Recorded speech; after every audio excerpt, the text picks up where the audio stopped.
ladies and gentlemen. Welcome to O.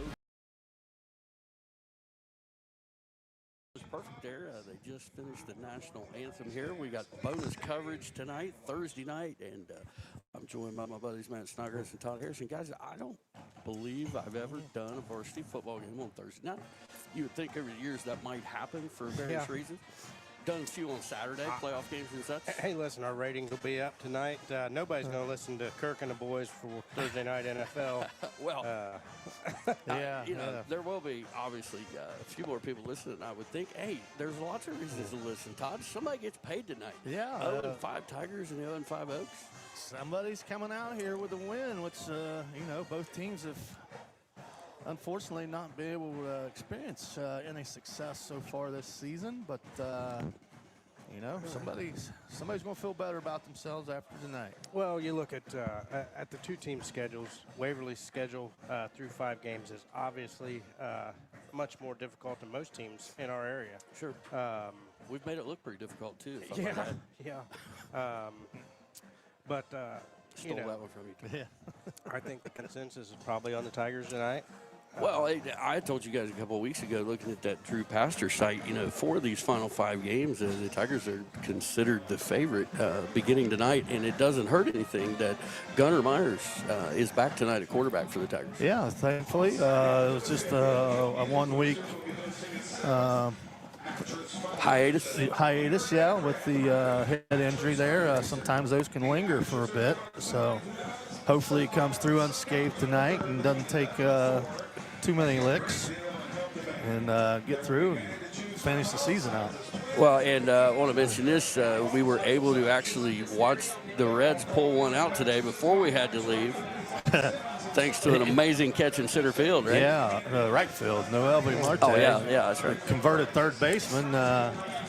Made an unbelievable catch. Then the last play of the game wasn't easy. He had to track it down towards the right field line to. Well, the Reds can win any game you want as long as you only need 2 or 3 runs.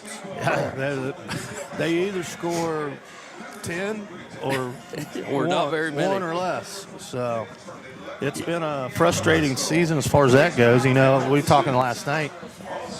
They lost 3 games in a row back in April, 1-0. Yeah, 3 in a row. I've never even heard of that. Did they fire the hitting coach? They should have if they didn't. But hopefully when you're down to a half game or a game here at the very end of the season, if you just had one of those, you'd be feeling much better about yourselves. So. Absolutely. Well, back to this game. Looking back at the history of this matchup, I only went back to the current series. I know there's more games than this, but going back to 2019, the Tigers have had their way in this matchup, 6-0 with an average score of 44-6. The Tigers have struggled at times defensively, but have done pretty well against the Oaks, holding them to only 6 points a game. So what you got tonight is the key for the Tigers. Well, we've gotten off to just some horrendous starts. I think we've taken the opening kickoff every game so far, and I don't think if we scored, we scored once. We did score first against Valley, but it wasn't the first drive. Well, we scored first against West, and they scored 41 unanswered after that. Yeah. But, I like to see us kick off tonight if we got that option. It's not choked again. He missed it. He's supposed to be positive. If not, you got to get off to, when you get behind 14 points right off the bat like we have every game, you can just see it in the body language. It's like, here we go again. So you want to try to avoid that mentality if all possible by, striking first. Well, I'm kind of contradicting myself here by saying stop kick off them and first. strike first. Right. So, in years past, we've done a great job stopping Oak Hill in the years past. They haven't had quite the size and the amount of boys that Waverly's had, but we're looking here in pregame. Looks like they got some bigger boys now. So I got a feeling number 44. You got a name on him, Todd? Mikey Williams. I got a feeling he's going to be a load to bring down.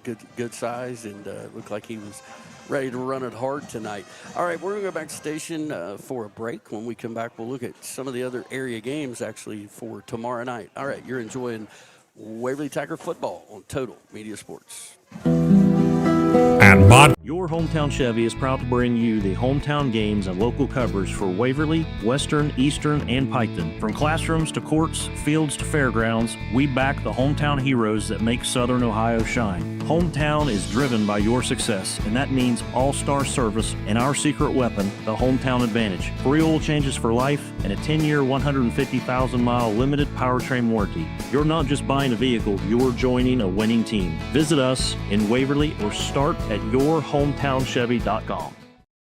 It takes determination to create a successful business. It's never easy, but always worth it. It takes making a leap of faith. It takes patience and late nights to reinvest in a startup. But it also takes asking for guidance from dependable people. All to turn a dream into a reality.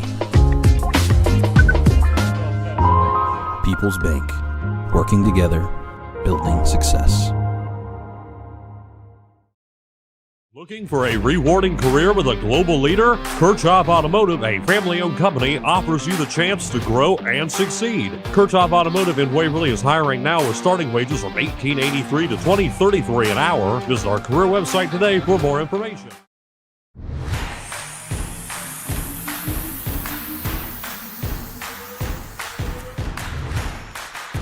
Welcome to Waverly Sports Network, brought to you by Hometown Chevrolet. Kickoff. And, guys, obviously the only game in the area tonight, but tomorrow night, some area action. And let's just start with the big one. The Wheelersburg Pirates travel to the Tank to battle the Ironton. That's at Wheelersburg. Or, excuse me, Ironton travels to Ed Miller Stadium. You're calling that a big one? Well, I believe the folks on 52 are pretty sure that's a big one.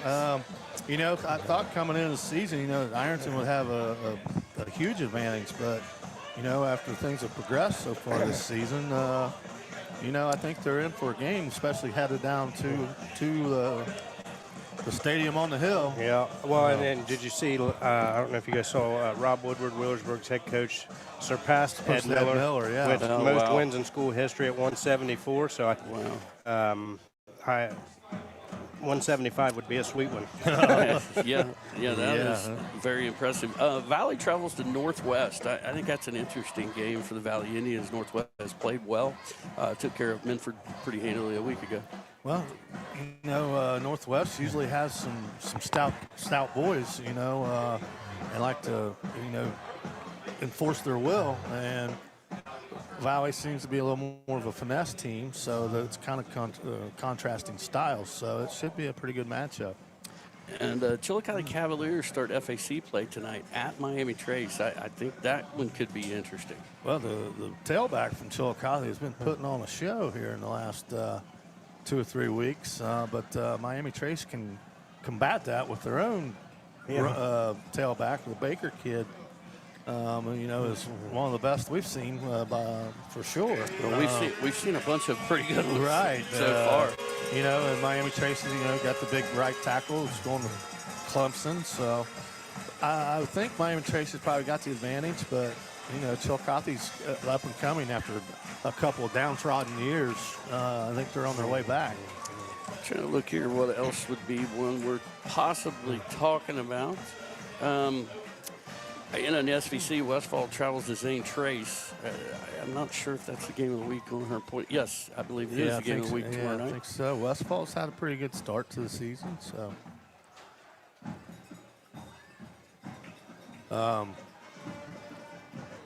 Zane Trace, I don't know who they play last week. I forget. I got distracted there. So, but Westfall's. They've not had a whole lot of success in the SVC the past few years, but I think they're also another team that's on the up and come. So yeah. Snod, what's on the sign over there? Can you read it? Where at? Coach Sands on our sign. We're getting ready to run through there. Nope. Eyes aren't good enough for that. Todd, you got the new eyes. I don't have the angle. Something about a tree. It's got an oak leaf or an oak tree on it. The oak. Boy. Now, see, 10 years ago, we'd all been able to read that, I think. But we cannot read it tonight. All right, we're just about 2 minutes away from kickoff. We're going to go back and take care of our sponsors, and we will be back for a kickoff here from Oak Hill High School. You're enjoying Waverly Tiger football on Total Media Sports. Since 1992, Sport & Shoes on West Emmett Avenue has been your go-to for custom screen printing, embroidery, and footwear that fits your vibe. Head to 613 West Emmett Avenue or call 740-947-9309 for personalized apparel and shoes that tell your story. We are going out tonight. But I just put my comfy pants on. What do we celebrate? I just bundled our home and auto insurance with the State Farm agent and saved us money. Huh? Contact Megan Carroll at State Farm Insurance. Call 740-775-6634. Looking for a job that works with your life? Your local McDonald's is now hiring. Join a team that's all about flexibility, growth, and a fun, fast-paced work environment. At McDonald's, we're more than just burgers. We're part of the community. From supported local events to helping neighbors in need, we're proud to give back. Apply today at your local Chill Coffee or Waverly McDonald's or McHire.com. We'd love to have you on the team. Ba-dum-bum-bum-bum. I'm loving it. Looking to buy or sell in Southern Ohio? Trust the name that knows the market, Todd Harris Realty. Whether it's your first home, dream property, or land to build your future, Todd Harris and his team bring experience, integrity, and results to every deal.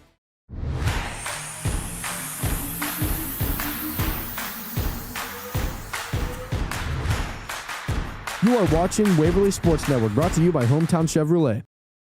Off and Todd, it looks like based on where everybody's lining up, the Tigers will kick it off to start the game tonight. Maybe see if we win this, then you're going to have to kick off each time you win from here on out because we've received it every time, and we're 0-5. So. Yeah. time to change it up just a little bit. Again, want to mention nice facility down here at Oak Hill. We were talking about before we came on the air, the baseball field out to our right. Of course, the turf stadium, like about everybody has, but it's just pretty well put together. Nice press box here yeah. too. Yeah. Not quite as high as we are sometimes, but spacious. And we got you in the corner, baby, but you got a window you can look through. Yeah, I'm looking through the double pane. fog glass. So Spangenberg will kick it away for the Tigers. It's not. Todd and I were talking on the air last night. I saw a TikTok where a high school team they wanted to punt, and their punter wasn't very good, but their kicker was amazing. So they just tried a field goal from their own 20, and they downed it on the 1. It's a scrimmage kick. Exactly the same thing. I talked to Ed Jordan about it.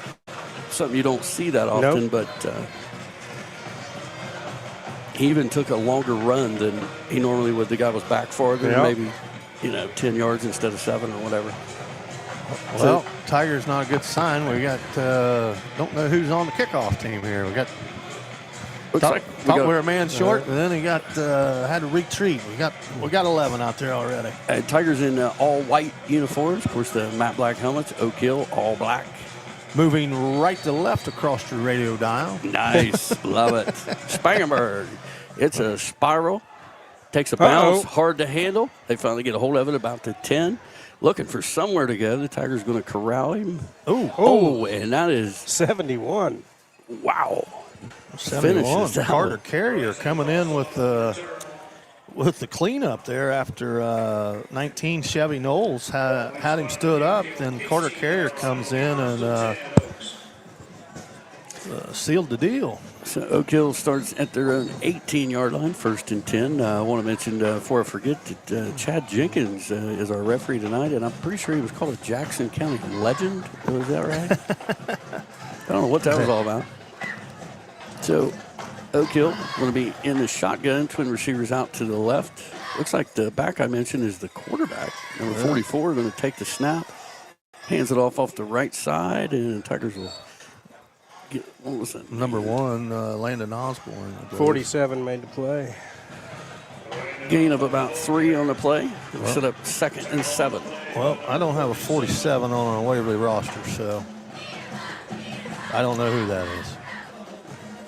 Let me see. Unless it's Holsinger. Could be. Holsinger usually wears 17.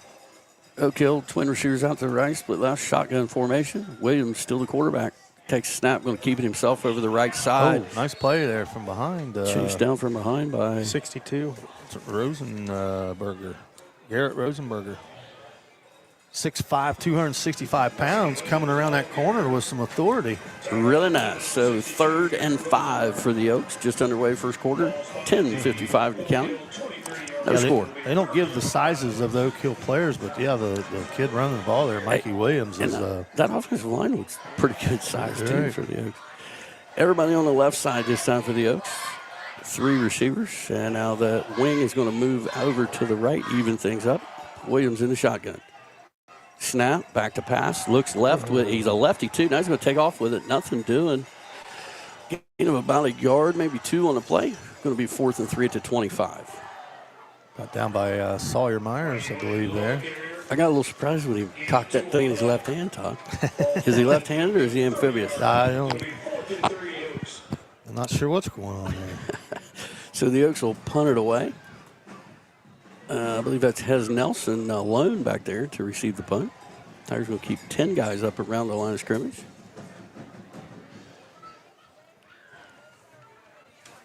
Snap is a pretty good one. A low kick, going to bounce about the 43 of the Tigers. And go out of bounds at the 42. Flag down on the legal formation on the Oaks, I believe. But I guess the Tigers will decline that. I don't know. I'm not making kick again. Chomping at the bit to get the ball. They wanted. Well, you know, like in the NFL, they make them punt it again because they just run down the field real fast and hard. That's true. Make them do it again. Yeah. So the Tigers with their first offensive possession of the night, 9:50 to go, first quarter, no score. Ball will be spotted at the Waverly 41-yard line. Will be 1st and 10 Tigers.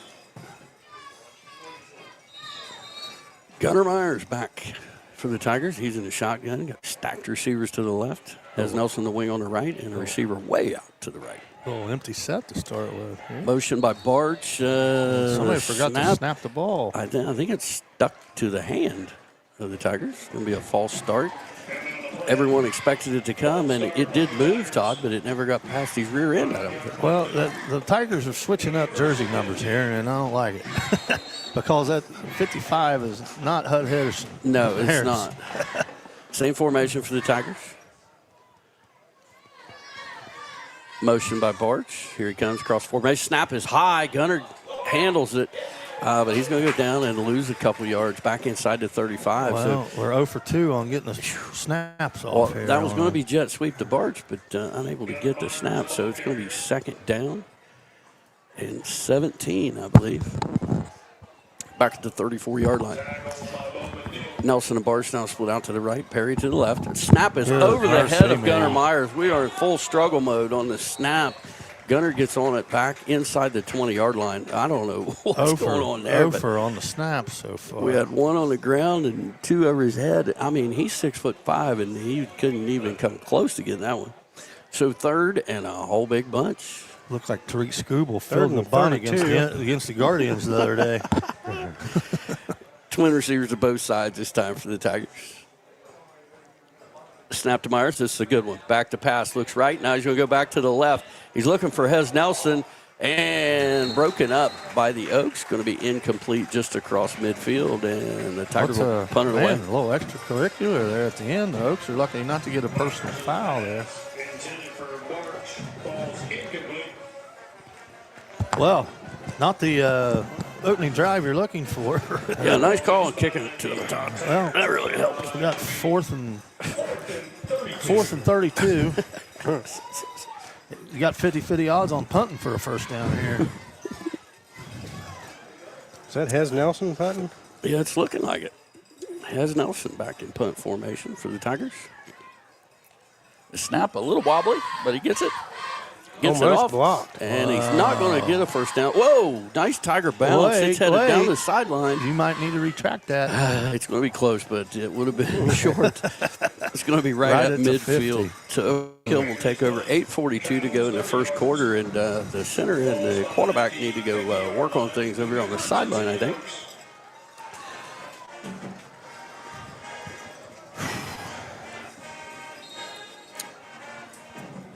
So Oak Hill in the huddle. Again, ball resting right at midfield. Second possession of the night for them.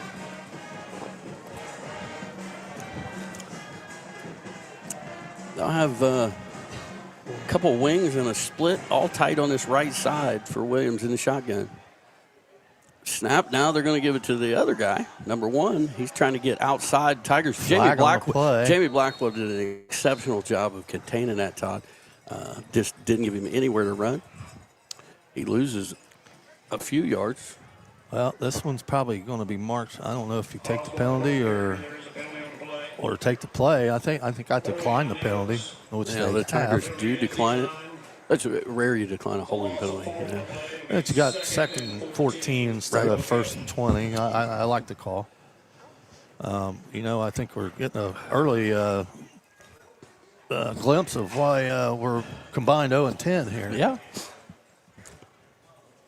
Dynamite drop in there. So 2nd and 14 for the Oaks from their own 46-yard line. Clock running, 8:15 and counting to go here in the first quarter. Williams, both those guys are back there. And the Oaks are going to take a timeout. The Oaks are going to take a timeout. We'll take a 30-second break with them. We'll be back. You're enjoying Waverly football on Total Media Sports. When we lose a loved one. For all your financial needs, trust the First National Bank of Waverly. Serving the community with personal service you can count on. Call 740-947-2136 or visit thefirstnational.com today.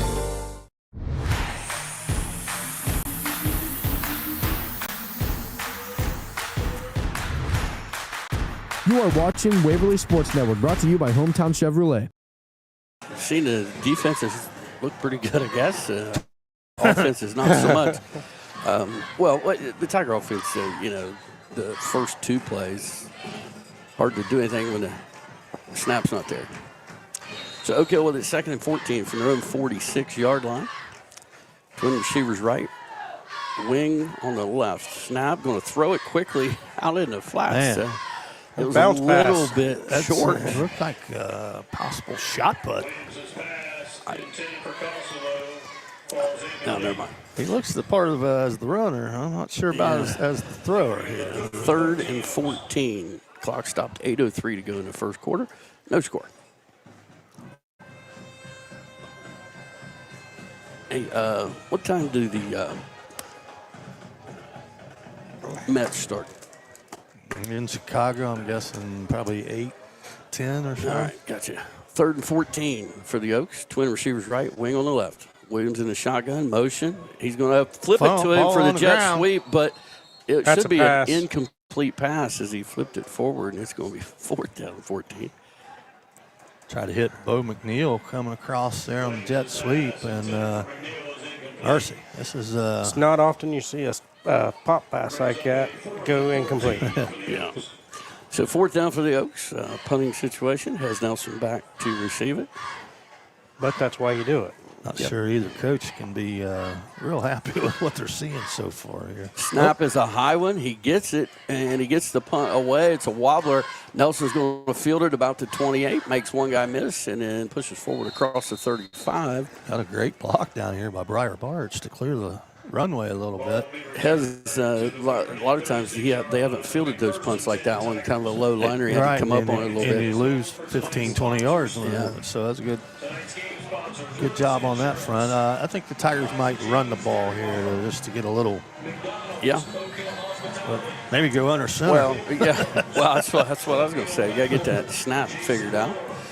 Poling is out there at tailback, and Davion McBride is in at quarterback. Interesting. Twin receivers right, split left. Oh, the snap is over McBride's head. He's got it, and he's going to get tackled back at the 26-yard line. I'm trying to look over on the sideline, see if attending to Gunnar Myers anywhere. I don't see. Yeah, I'm not sure what's going on, but Tigers lose a bunch there.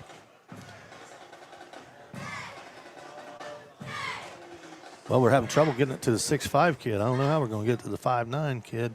He gets the snap this time, but it's again high, and down he goes. You got to go under in the center backfield here, or switch center or something. That's 0 for 7. Well, Davion went under center last week. I thought that's maybe why they brought him in. That's 0 for 7. or 0 for 6, or however many it's been. So third down. We'll try it again. 3rd and 22. Tigers have on 5 plays for minus 29 yards. McBride under center this time. Looking for motion. He's going to hand it to Barch on the jet sweep. He gets outside to the right. He's got a lot of room across the 40. Relatively close to a Tiger first down, all the way out to the 42. I got a feeling the Tigers may line up and go for it here. I think I would. From under center, for sure. Interesting, Gunner played that first series, and now he's out. Well, the first play, okay the first play, he had a good, and he took an immediate hit, so hopefully it's not head-related. Snap, they're going to hand it off to Barch on that jet sweep again, and he's not going to get the first down, gain of about a yard. So the Oaks will take over at the Waverly 43.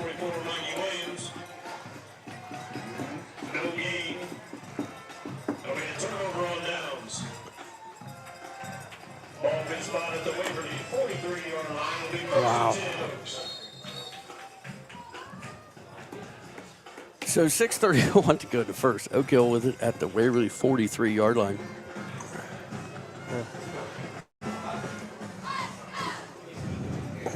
Teams combined have a total offense of -8.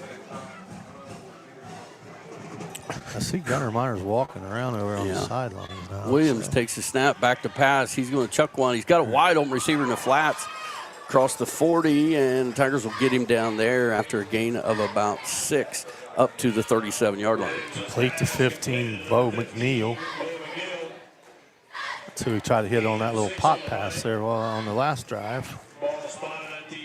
Nice design there. They ran off everybody and left him underneath, and Tigers left him uncovered. So 2nd and 4 from the Waverly 37. Well, I see the Tigers got their center over there practicing on the side, and every one of them's been a perfect strike over on the side. Unbalanced right for the Oaks, and they're going to come this way following blockers. He's not going to get the first down, but he's going to get pretty close inside the 35 to the 34, where it'll be 3rd and a yard. I have a feeling you might see big 44 Williams hold on to this one. Gain of 5 on the play. Ball spot at the Tiger 34-yard line. It'll be 1st and 10 Oaks. So you figure 44 going to carry this one, Todd? That's my recommendation. Mike Williams, 44, going to line up at quarterback. He's got a couple of receivers right and one out to the left. Looks at his wristband, takes snap, going to keep it himself over the right side, and he's got an Oaks first down.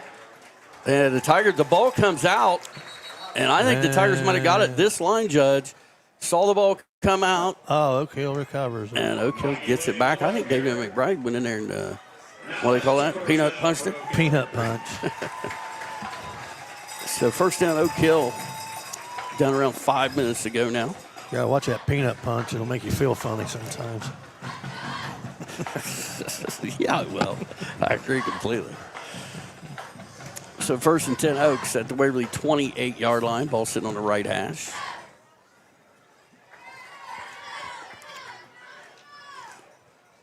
Williams again in a shotgun. He's got a couple receivers out to the right and one out to his left.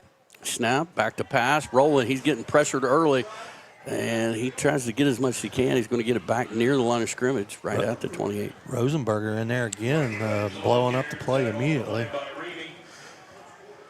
So it'll be 2nd down and 10 from the 28. I had one report from someone that said that they could not hear us on 95.9. If anybody is listening on 95.9, please let me know. So 2nd down and 10 for the Oaks.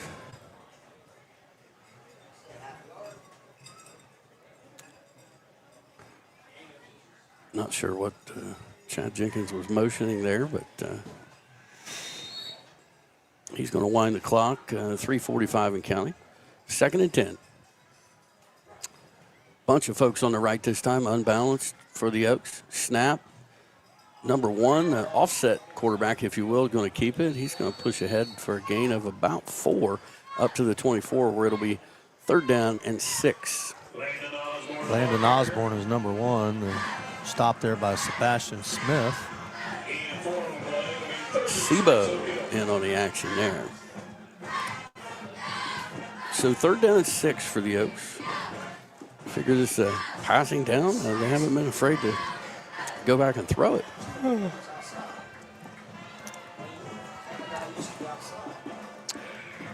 Let's see. Twin receivers out to the left and a wing on the right. Snap. Williams going to throw it out there. Quick one to the outside. He is missed. Barch had him near the line of scrimmage, missed him, and he's going to get up. We'll bring up about right at the 20. Fourth and a yard and a half. So big fourth down here for the Oaks. Ball spotted at the 20-yard line. Will be 4th and 2.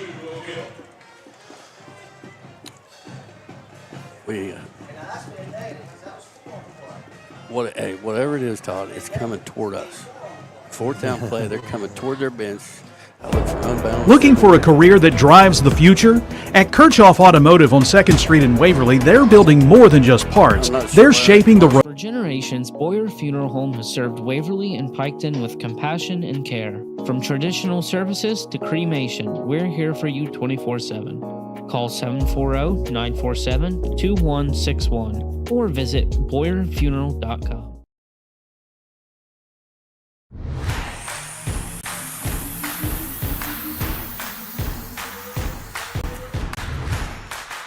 You are watching Waverly Sports Network, brought to you by Hometown Chevrolet. Center. I see Gunnar Myers out there with the little huddle on the side, but he's going to go back to the sideline. Yeah, I'd say he's dinged. So McBride, he will be in shotgun. Tight end and 2 receivers left for the Tigers. Split out to the right, Poling in the backfield. The snap is high. McBride takes off with it, trying to make something out of nothing. Face mask. He's going to lose yardage. Nothing called. Back to the 18-yard line. I got to go under center inside the own 20 here. I think you got to go back under center. We've had one positive play, and it was under center, and we handed it off.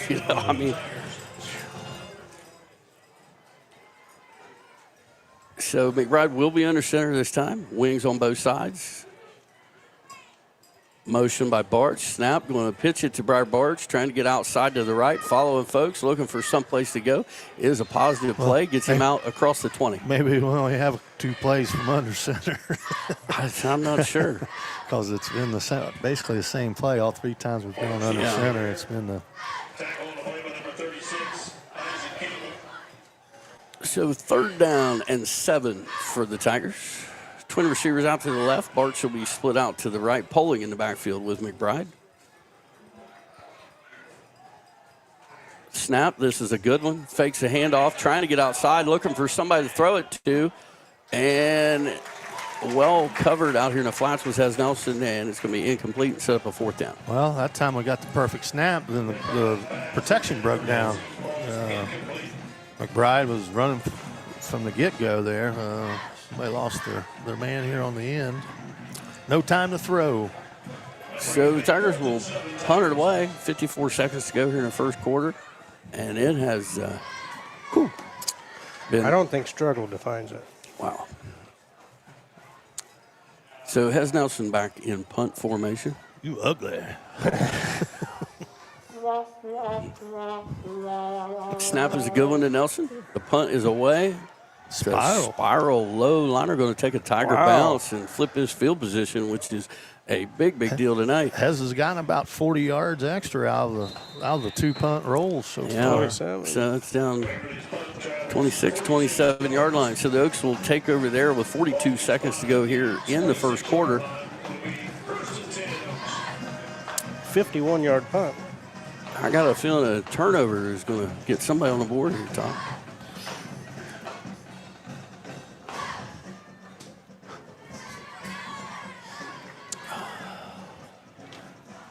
Quarter's almost over. You can go over those offensive stats here in just a few minutes, Son. So here come the Oaks. Twin receivers out to the left. Williams in the shotgun again. Takes a snap. Going to he drop it on the ground, but Osborne, number 1, gets on that one. Going to lose a couple back to the 25. I'm not sure where that noise comes from. Not us. So 2nd and 12 for the Oak Hill Oaks at their own 25-yard line.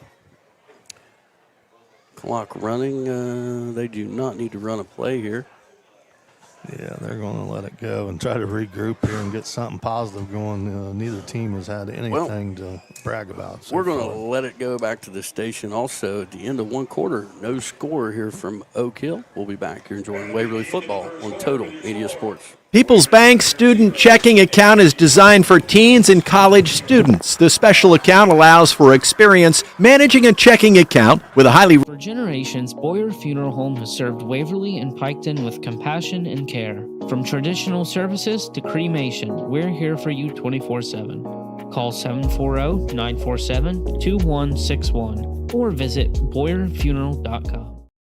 Need a great haircut, fast and fuss-free? At Great Clips, no appointment is needed. Check real-time wait times online or in the app. Then walk in and get the haircut you want when you want it. Great Clips. Stylish, affordable, convenient. Find your nearest salon today. Need a car but worried about your credit? At Glockner Auto Credit, we make it easy. With fast and easy approvals, we'll help finance the vehicle you need, no matter your credit history. Stop by 911 West Emmett Avenue in Waverly or call 740-947-7800.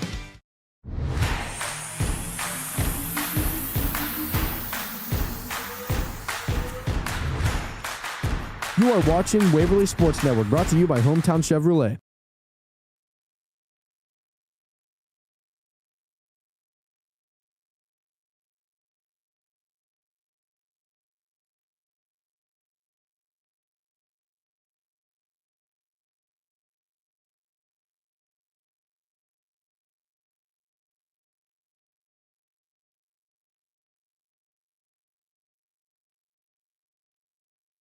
Snap to Williams, back to pass. Going to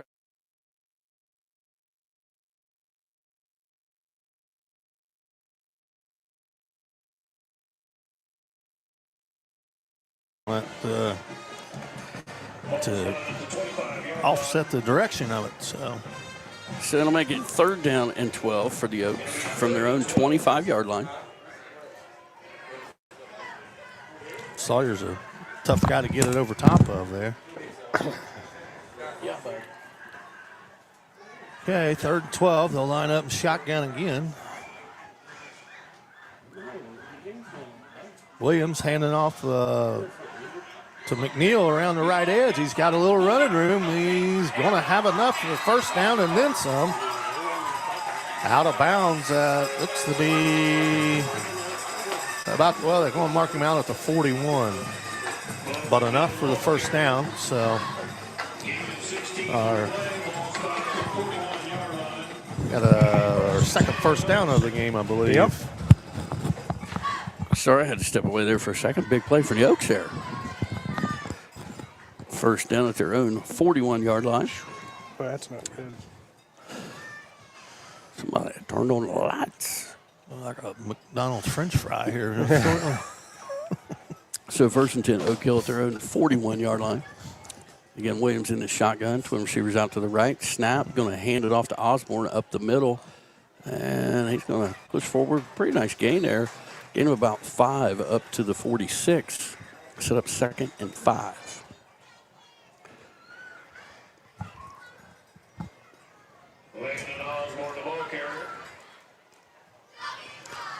I am told that they can hear. So, thank goodness for that. Well, Mr. Tom Monroe is who he said he couldn't find it on 95.9. So I don't know. We'll see. Has he got his transistor radio out? Or what? I don't know. Twin receivers out to the left and split out to the right. Couple backs with Williams in the backfield. Snap. He's going to keep it himself and try to head straight forward. But play by Brock Burdett.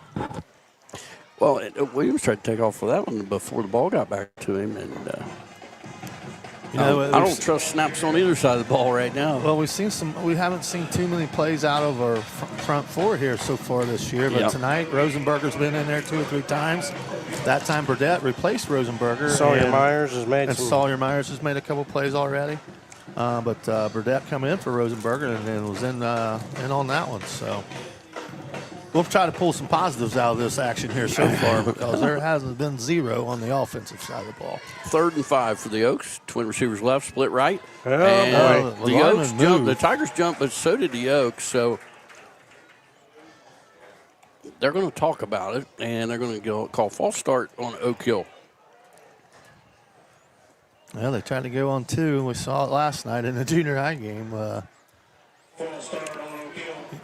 your guy, it doesn't always work on the offensive. No, part. It does not. So that'll move the ball back to the 41, where it'll be 3rd and 10 for the Oaks. 10 minutes and counting to go here in a scoreless first half. Oaks hurry up to the line of scrimmage. 2 receivers out to the right and a split out to the left. Snap, Williams back to pass, looking across the left side on the slant. Threw it a little behind his receiver, but incomplete. It's going to be 4th down. Well, they've only thrown it to 15. Yeah, he likes throwing it to 15.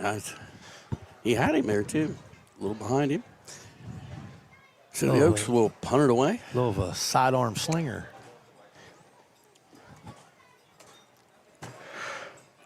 Around the outside.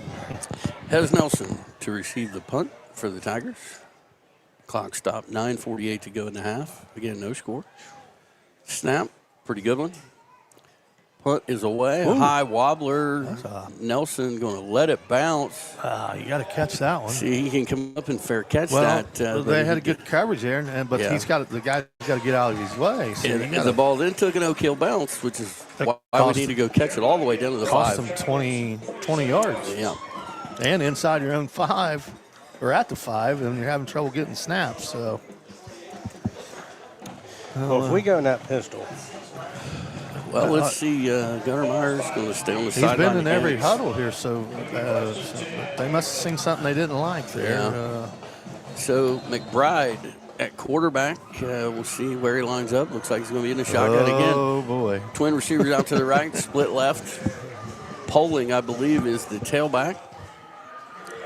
He's going to move to Davion's right. Snap to McBride, back to pass, looking. Giving himself some room. It throws it over the middle. Oh, did he get under it? And did he get under hit it? The ground. Boy, he had Riser wide open. Oh, man, if he could have stepped into that could have been a potential 6. Yeah, there was nobody around Reisner on that one. Incomplete over the middle. Going to set up 2nd and 10. 9:27 to go in the half. Again, no score. Well, hopefully, knock on wood here, the snaps the last couple have been pretty sharp. So same formation for the Tigers. Snap to McBride. Hand off Poling up the middle. He's got some room to run. And he's going to have a Tiger first down out across the 20-yard line. Nice hole at the point of attack there, just off that right side for the Tigers. Get excited, baby. Twist right, split left for the Tigers. Waiting on the chain gang to get set, and they are. Snap to McBride over his head, and he's going to have to dive on it back at the 10-yard line. Oh, boys. That one wasn't horrible. It was high, though. It was high, but we were in a positive for 1 play. Loss of about 12, looks like. 2nd and 22 now for the Tigers, back at the 10-yard line. That snap wouldn't have been bad at all for Gunnar, probably. Right. A little taller, but same formation for the Tigers. Poling on McBride's left this time. Snap, going to hand it off fakes the handoff. He's got Trey Perry out in the flats. He makes a man miss. And he's going to get a bunch of it back here on 2nd down. Well, it's going to set up 3rd and 8. Best looking play of the night. It was a nice run there a while ago by Poling, but that was a good snap, good play action, good catch, and good run after the catch. Yep. So 3rd and we'll call it 8 for the Tigers. Where are they at? About the 24-yard line. Twin receivers out to the right. Trey Perry split out to the left. Snap to McBride's a good one. Back to pass. Throws it quickly for Perry in the flat. Out of his reach and incomplete. See, even if he catches it, he's still 3 yards short. Yeah. So 4th down and 8 for the Tigers. Looks like they'll punt it away again.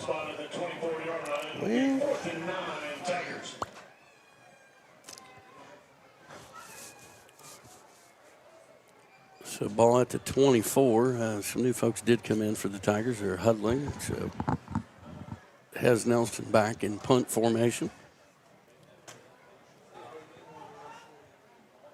Well, good news is there's a nice little breeze coming through. Yeah, I feel that.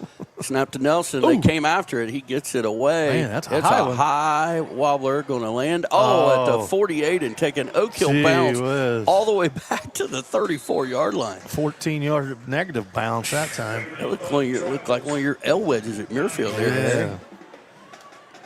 What, when I threw it? Yeah. So Oak Hill, and again, we did not get the punt to the first down marker, I don't think. No, it was close. It was a 9-yard punt.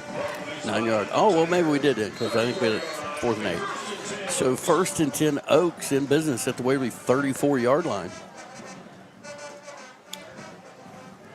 Kind of a wing T look this time for the Oaks. Everybody really close to the line of scrimmage. Snap. Osborne is going to keep it off the right side, following his folks, and he's going to push forward and have an Oak Hill first down inside the 25-yard line. That's just outnumbering us over there.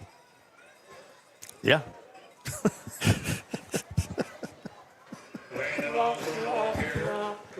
So first down for the Oaks at the Waverly 24-yard line.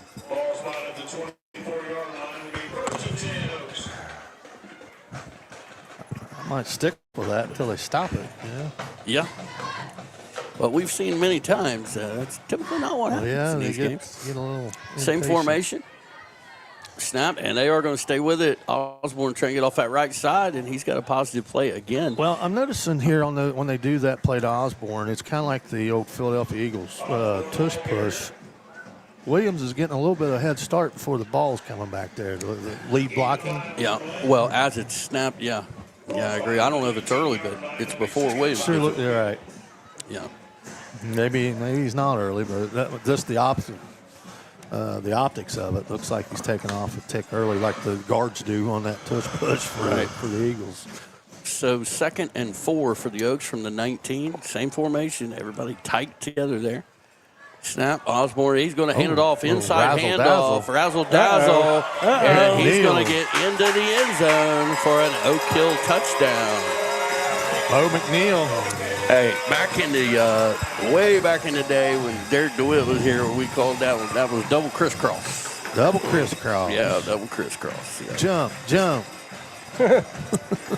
It's sneaky. Misdirection. Good job, John. So the Oaks have taken the lead with 6:34 to go here in the second quarter. Extra point to come.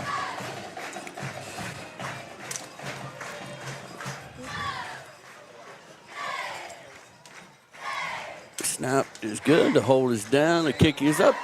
And the kick is good. 6:34 to go in the half. 7-0 Oaks. We'll be back. You're enjoying Waverly football on Total Media Sports. When the Waverly. Looking for a rewarding career with a global leader? Kirchhoff Automotive, a family-owned company, offers you the chance to grow and succeed. Kirchhoff Automotive in Waverly is hiring now with starting wages from $18.83 to $20.33 an hour. Visit our career website today for more information.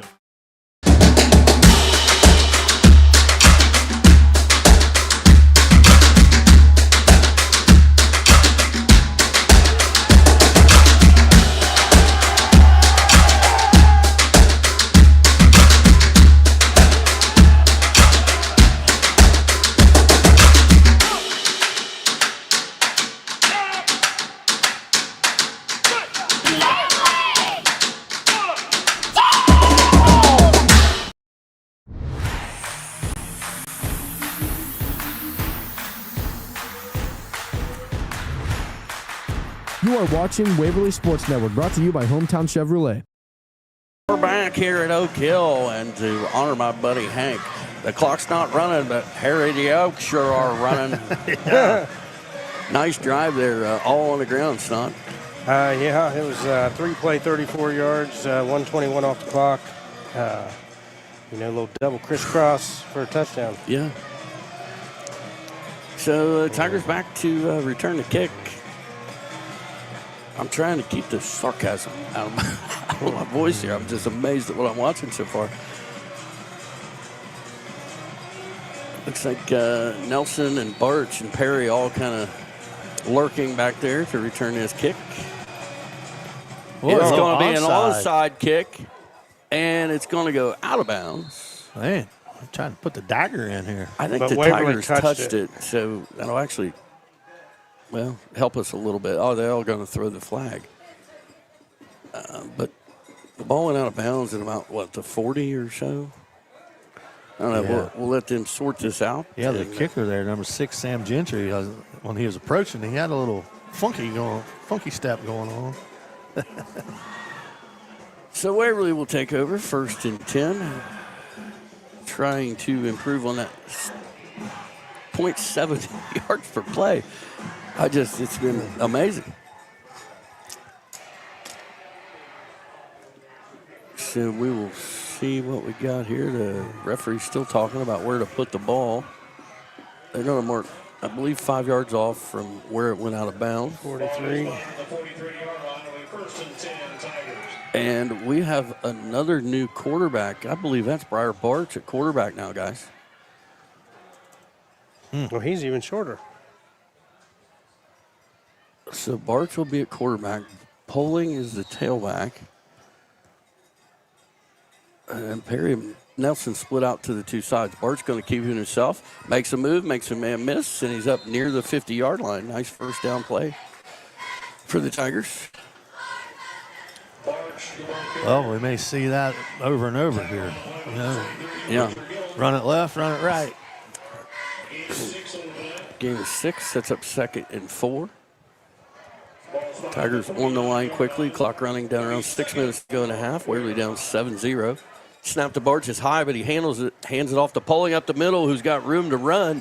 And he's well into Oak Hill territory down near the 36. And Todd, we're making holes if we could just handle the football. If we can get the ball back there. The Tigers on the ball quickly here. And it looks like Oak Hill is going to call a timeout. We will take a 30-second break with them. We'll be back. You're enjoying Waverly football on Total Media Sports. Need a mechanic you can trust? Head down to Waverly Tire. It takes determination to create a successful business. It's never easy, but always worth it. It takes making a leap of faith. It takes patience and late nights to reinvest in a startup. But it also takes asking for guidance from dependable people. All to turn a dream into a reality. People's Bank. Working together, building success. 4 to go in the half, and guys, the Tigers got something going here. Briar Barch in at quarterback, the 3rd quarterback. And Tigers going to line everybody up on the left on that short side. Definitely unbalanced. The tackle here on the right is uncovered. I don't know if he has reported as eligible. What these two guys, there's not an eligible. Barch in the shotgun. Snap to Barch. He's going to keep it himself. Tries to run off that left side. Gets chased down from behind this time. No gain on the play. And Todd, it looked pretty obvious what we were going to do there and into that short side. That's like I want to run it to the wide side if you want to do that, to give a little room to maneuver. So actually lose a yard back to the 37. It'll be 2nd down and 11. Again, clock running 5.5 to go here in the 2nd quarter. It's been a quick one. Yeah, Oak Hill leads 7-0. Bart's in the shotgun again. Splits to both sides. Snap to Bart's a little high. He fakes a handoff. Going to keep himself on the counter off to the left. And he's going to have a Tiger first down before getting pushed out of bounds. Let's see where they marked that. About the 21-yard line. I think that was a busted play. I think that was supposed to hand off to Poling, but the snap was a little high again, and Bart's made something out of nothing. Yeah. He's pretty quick. So at the 21-yard line, the Tigers have it. Again, same formation. Nelson out to the right, Perry out to the left. Reisner the wing on the left side. Oh, boy. Somebody didn't start at the right time. Looks like it's going to be false start on the Tigers. Going to move us back 5 yards. False start. Well, we were sniffing the red zone there, Tom. Now it's back to the 26-yard line. 1st and 15 from the 26. Same formation. Poling behind Barch. Snap to Barch. Going to hand it to Poling up the middle. He's hit initially, but fights through that. And he's going to have a nice positive play. Gets those 5 back, plus a little more in the yard. Going to set up 2nd down and a long 8. Number 2, Dylan Comer, coming around the corner, shot out of a cannon, but he was a Coleman. He did. He was in the backfield quickly. You're right. So 2nd down and 8 for the Tigers in the red zone. Again, same formation. Splits to both sides. Riser in the wing on the left. Poling in the backfield. High snap. Barch handles it. Tries to hand it off. He's going to take off up the middle with it now. And he's probably going to have a Tiger first down. Been a couple of our best plays is broken plays. So it is a first down, and it's outside the 10-yard line, so it'll be 1st and 10 for the Tigers. 4.5 to go here in the first half. Tigers trying to knot this thing up. Same formation. Splits and a wing left. Snap to Barch. He was one to give it to Poling. Oh, my gosh. He took a hit in the backfield. Tried to hand it to Poling. Poling was just blocking for him. So, again, more confusion in the backfield. We saw a lot of this last week. People going the wrong direction. Of course, Bart's first time lining up there at quarterback, at least in a game situation. Well, I don't know who to give credit to that tackle to, because there's no 36 on the, or unless it was 56, Isaac Campbell. Clock running 3:45 to go in the half. Tigers now have it about 2nd and 15, back around the 16. Twin receivers left, snap to Barch. Oh, it's a wild one. He tries to throw a screen, but I don't know who that one was to, but incomplete. You know, and again, just a bunch of things going wrong in this Tiger backfield. The snaps are very inconsistent, and then, you know, a lot of the plays in this drive with. Well, you got a rookie quarterback in. You know, I think he turned the wrong way a couple times, or the tailback went the wrong way. Yeah. So 3rd and 15 for the Tigers. A wing and a split right. Trey Perry split out to the left. Snap to Barch. He rolls left, looking left, fire it, looking for Trey Perry. And he's got him in the corner of the end zone for a Tiger touchdown. Nice catch there by Perry. That ball hung up a little long because he was wide open for a minute, but the ball kind of floated a little bit and gave the DB a little time to recover, but still come down with it. Do you go for 2 here? Because 8-7 could win this game. It's a great point, but Spangenberg going to come in. I was watching Spangenberg in pregame warm-up. He drilled one from 41 yards out in the pregame. Did he? That could be a key tonight. Yeah. Bart's to hold it. Snap is low. He gets it down. Now he's going to take off with it, and he's going to go down. There is a flag, though. Late flag. Not so fast. Might get another shot at it. Jackson County legend calling a personal foul face mask on the Oaks. Now, emphatically. Now I think the Tigers do go for 2.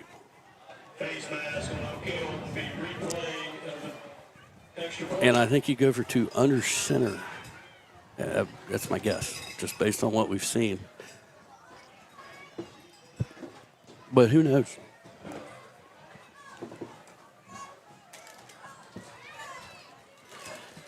Looks like the Tigers are going to go for 2.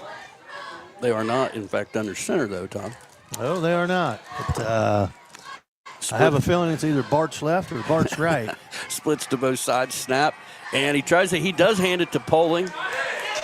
And they run into each other, and the conversion is no good. 3:20 to go in the half, 7-6 Oaks. We'll be back. You are watching and listening to Waverly Football on Total Media Sports. Looking for a reliable ride and easy financing? See Glockner Auto Credit in Waverly. Your Hometown Chevy is proud to bring you the hometown games and local coverage for Waverly, Western, Eastern, and Piketon. From classrooms to courts, fields to fairgrounds, we back the hometown heroes that make Southern Ohio shine. Hometown is driven by your success, and that means all-star service and our secret weapon, the Hometown Advantage. Free oil changes for life and a 10-year, 150,000-mile limited powertrain warranty. You're not just buying a vehicle, you're joining a winning team. Visit us in Waverly or start at yourhometownchevy.com.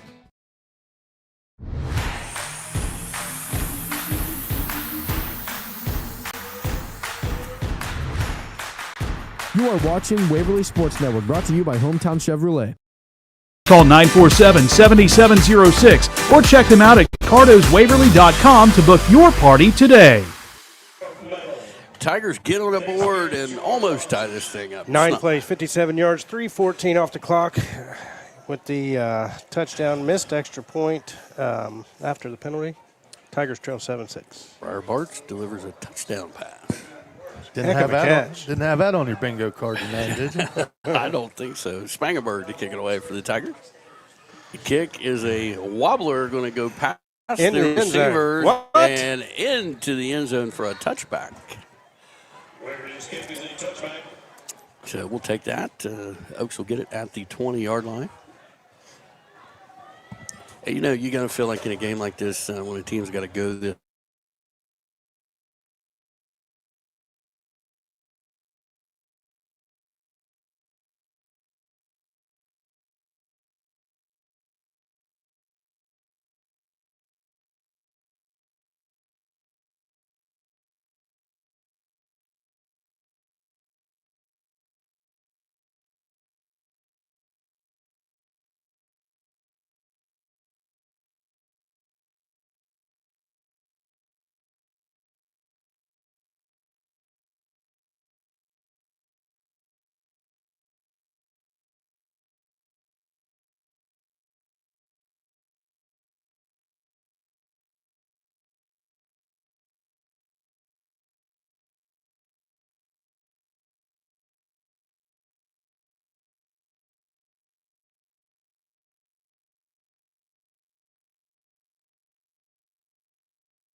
Okay, we're back again. Briar Barch off the right side into the end zone for a Tiger touchdown. Sorry, folks.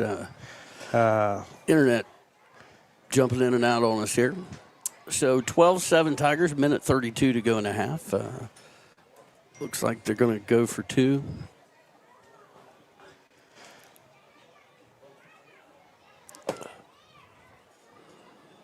Bart's in the shotgun, twins out to the right, hands it off to Poling, straight up the middle, and he gets pushed backwards, and he is not going to make it.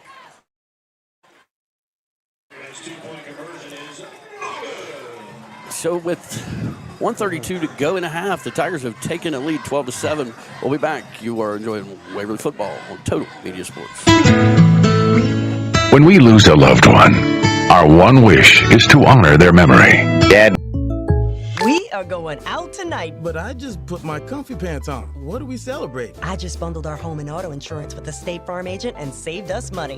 Contact Megan Carroll at State Farm Insurance. Call 740-775-6634.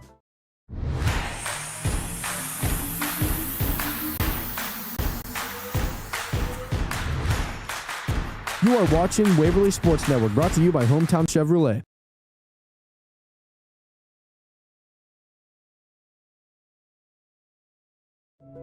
Botkin Hornback Funeral Home, serving our communities with dignity, compassion, and care when it matters most. Visit BotkinHornbackFunerals.com to learn more.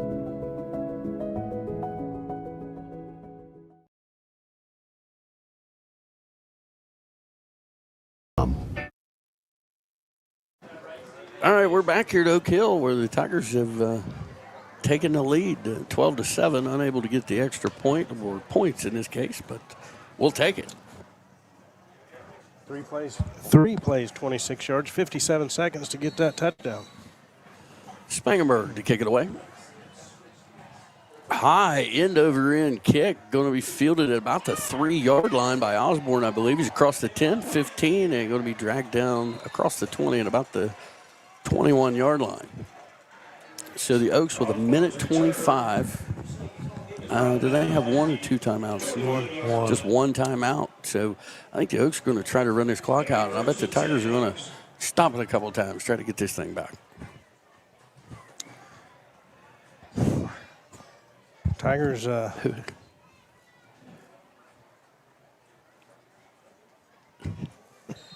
So kill with it. Woo. That's strong. All right, twin receivers out to the right, split left for Williams and the Oaks. Snap, Osborne going to take it off that right side, play they've had some success with, but the Tigers corral them quickly. Sawyer Myers and no one's calling a timeout. I'm surprised the Tigers aren't stopping the clock here, but Myers and Rosenberger again. Tigers happy maybe to go in with this 12-7 lead and receive the kickoff. Well, you don't have the quick strike passing capabilities without, your first or second string quarterback. Right. So, not sure if McBride got injured earlier, but. So 2nd and 9 from the 23-yard line. Bunch of folks on the left side this time for the Oaks. Snapped away. It's back to pass. Look at, he's going to fire. He's got a man open across the 35, 40, 45. And the Tigers finally get him down. Davion McBride in defensively, ball all the way down to the 47-yard line. The clock will stop with 30 seconds to go in the half. Man, McNeil looked like he had a shot to take it to the house there. Good job by McBride tracking him down. A little bit underthrown, or he does go to the house. Yeah, he's definitely wide open. I don't understand Oak Hill here, not in any hurry, and now they're going to call their timeout. They quarterback's limping too. Lost about 7 seconds there. We'll stay right here. I thought the Tigers maybe should have used a timeout there after a stop on first down, but maybe it's a good thing that we didn't. I think at this point you just want to limp it to the locker room and regroup with a lead and regroup. Well, I mean, the Tigers got to feel very fortunate to have a lead right now with all of the offensive blunders. It's not 67 yards total? No, it's 98. Oh, excuse me, that's rush yards. All right. Okay. 3.6 yards a carry. That's better than 0.7 we had, I believe, at the end of the first quarter. So interested to see here. I don't think the Oaks have time with no timeouts to run the ball here. So you got to believe unless they get it past the first down marker. But you got to watch out for the little razzle dazzle play again here. The oop-de-oop. The stanky leg. I hate when they run the stanky leg. All right, Williams going to be in the shotgun again. Twin receivers out here to the left. a wing on that wide side on the right. Snap to Williams. He's going to look. Oh, my now God. He's going to fire it down the field. He had his man. Oh, and they're going to call targeting. Briar Barch, if they call it targeting, that could be a detriment. So he's going to have a first down at the Waverly 25. They did 7. call targeting. Well, now we got a quarterback issue. So that was a strong hit from Bart's to safety there. Yeah, I think he hit him with his forearms, though. You know, targeting's supposed to be with leading with the helmet, is it not? Yeah, well, they always talk about that launching thing also. But, I mean, the Tigers, you know, a good pump fake from Williams on the quick pass outside, and then 15 just run right by us. Well, Briar Barch has been the MVP of this game for the Tigers, and he just been kicked out of the game, I believe. Did they? Or no? No, they just called. Just called targeting. You're not kicked out in high school? I'm not sure. Chad Jenkins is walking over toward that sideline, but well, they didn't even mark off the penalty. They marked it off against Oak Hill. The ball was at the 27. Now they've marked 5 yards back against Oak Hill, but what in the world? I am really confused, folks. If you're watching on the stream, you'll see why we're confused. This ball should be inside the Tiger 20. Well, yeah, it should have been half the distance from the 27-yard line. So I don't know. And nobody's catching it. Well, the coach is down here giving the side judge down the road. But so 1st and 10 for the Oaks at the 32 of the Tigers. The play went farther than that. I know. Snap to Williams, back to pass. He's looking left. Got pressure. He just throws it up for grabs. Briar Bart's going to pick it off. And he's got some speed if he can get through the initial muck of folks. Here he comes out to the right. Got a man to beat. He beats him, and he's going to be down at the 46-yard line. And that's going to bring us to the end of a crazy, crazy first half. I saw a takedown there. Lena Ramey, the Osborne kid, finished on top. I'm sure. That's about 5 seconds after the play. Wow, that was crazy. Well, I don't know what's going on here. All right, it is halftime. I'd love to explain what happened there, but I have no idea. The Tigers lead at 12-7. We're going to go give our sponsors some time. We'll be back. You're listening to and watching Waverly Football on Total Media Sports. Your Hometown Chevy is proud to bring you the hometown games and local coverage for Waverly, Western, Eastern, and Piketon. From classrooms to courts, fields to fairgrounds, we back the hometown heroes that make Southern Ohio shine. Hometown is driven by your success, and that means all-star service and our secret weapon, the Hometown Advantage. Free oil changes for life and a 10-year, 150,000-mile limited powertrain warranty. You're not just buying a vehicle, you're joining a winning team. Visit us in Waverly or start at yourhometownchevy.com.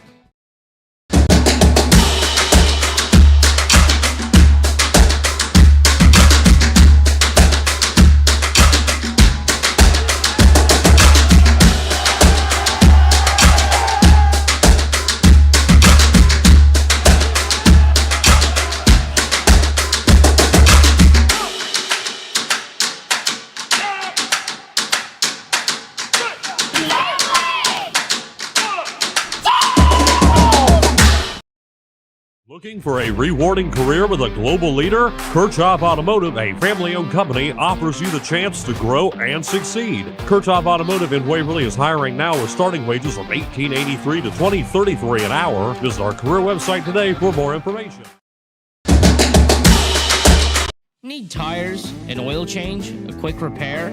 Waverly Tire and Auto Repair has you covered. Located at 716 West Emmett Avenue, we've been keeping Waverly rolling with honest service, fast turnaround, and fair prices. Waverly Tire and Auto, where trust meets the road. Looking to buy or sell in Southern Ohio? Trust the name that knows the market, Todd Harris Realty. Whether it's your first home, dream property, or land to build your future, Todd Harris and his team bring experience, integrity, and results to every deal. Bodkin Hornback Funeral Home, serving our communities with dignity, compassion, and care when it matters most. Visit bodkinhornbackfunerals.com to learn more. Through the air on 6 of 11 passing, 28 plays, 136 yards of total offense. For the Tigers, 6 first downs, 67 yards on the ground on 20 carries, 2 for 7 through the air for 31 yards, 27 plays, 98 yards. Individually for the Tigers, Briar Barch with 10 carries for 69 yards and a touchdown. Jared Poling 4 for 41. Davion McBride is 1 for 4 for 14. Briar Barch 1 for 2 for 17. Receiving those passes, Trey Perry 2 for 31 and a touchdown. Outstanding, Snod. Yeah. You did a wonderful job. Todd, help us understand that first half. How long do we have?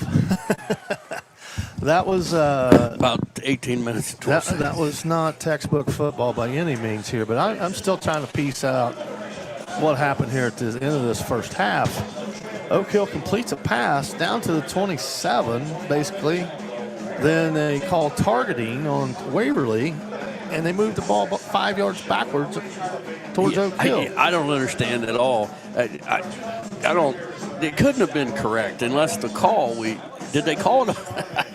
Did they call it on us when Chad made the call? He called it on against the Tigers, right? Well, it had to be because Briar Barch came and threw a major lick there. They called targeting, which I thought you had to lead with your head for that, but maybe not. But the good news is he's still in the game as he ends up making an interception on the very next play. But I thought that Oak Hill should have had the ball first down on half the distance, at about the 10 or 11 yard line. Yeah, absolutely. All right, we're going to go back to the station and let our sponsors have it for a while here at halftime. And we'll be back in a little bit to get everyone ready for this second half of action. Again, 12-7 Oaks at the half. We'll be back here enjoying Waverly football on Total Media Sports. Maybe.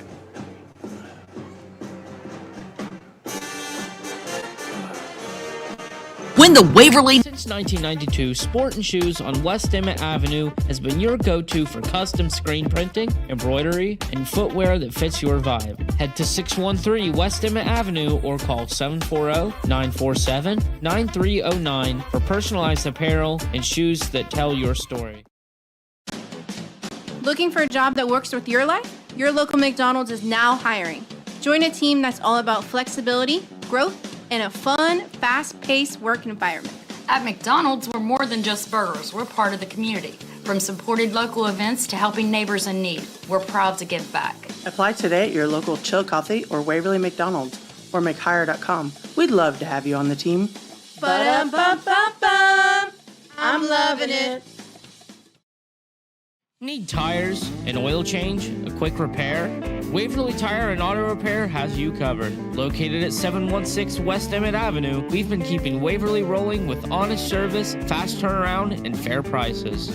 Waverly Tire and Auto, where trust meets the road.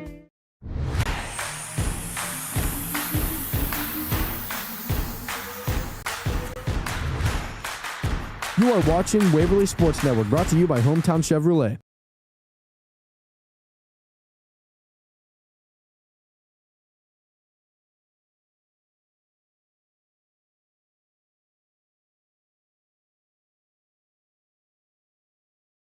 Looking to buy or sell in Southern Ohio? Trust the name that knows the market, Todd Harris Realty. Whether it's your first home, dream property, or land to build your future, Todd Harris and his team bring experience, integrity, and results to every deal. We are going out tonight. But I just put my comfy pants on. What are we celebrating? I just bundled our home and auto insurance with the State Farm agent and saved us money. Contact Megan Carroll at State Farm Insurance. Call 740-775-6634. Your Hometown Chevy is proud to bring you the hometown games and local coverage for Waverly, Western, Eastern, and Piketon. From classrooms to courts, fields to fairgrounds, we back the hometown heroes that make Southern Ohio shine. Hometown is driven by your success, and that means all-star service and our secret weapon, the Hometown Advantage. Free oil changes for life and a 10-year, 150,000-mile limited powertrain warranty. You're not just buying a vehicle, you're joining a winning team. Visit us in Waverly or start at yourhometownchevy.com. Looking for a rewarding career with a global leader? Kirchhoff Automotive, a family-owned company, offers you the chance to grow and succeed. Kirchhoff Automotive in Waverly is hiring now with starting wages from $18.83 to $20.33 an hour. Visit our career website today for more information.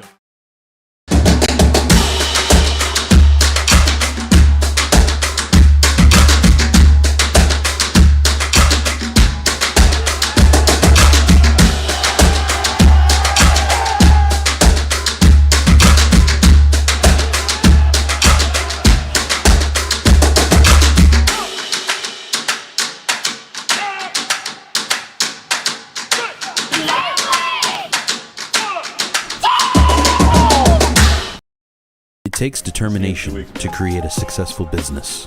It's never easy, but always worth it. It takes making a leap of faith. It takes patience and late nights to reinvest in a startup. But it also takes asking for guidance from dependable people. All to turn a dream into a reality. People's Bank. Working together, building success. Bodkin Hornbeck Funeral Home, serving our communities with dignity, compassion, and care when it matters most. Visit bodkinhornbeckfunerals.com to learn more.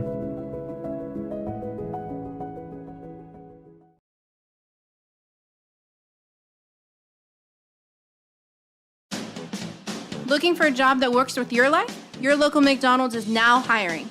Join a team that's all about flexibility, growth, and a fun, fast-paced work environment. At McDonald's, we're more than just burgers. We're part of the community. From supported local events to helping neighbors in need, we're proud to give back. Apply today at your local Chillicothe or Waverly McDonald's or McHire.com. We'd love to have you on the team. Ba-dum-bum-bum-bum. I'm loving it. For all your financial needs, trust the First National Bank of Waverly, serving the community with personal service you can count on. Call 740-947-2136 or visit thefirstnational.com today. Need a great haircut, fast and fuss-free? At Great Clips, no appointment is needed. Check real-time wait times online or in the app. Then walk in and get the haircut you want when you want it. Great Clips. Stylish, affordable, convenient. Find your nearest salon today. For all your financial needs, trust the First National Bank of Waverly, serving the community with personal service you can count on. Call 740-947-2136 or visit thefirstnational.com today. For generations, Boyer Funeral Home has served Waverly and Piketon with compassion and care. From traditional services to cremation, we're here for you 24/7. Call 740-947-2161 or visit BoyerFuneral.com.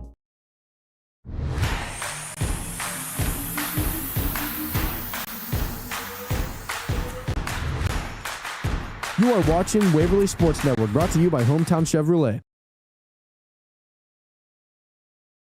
Do it with service that scores big. Call them today at 947.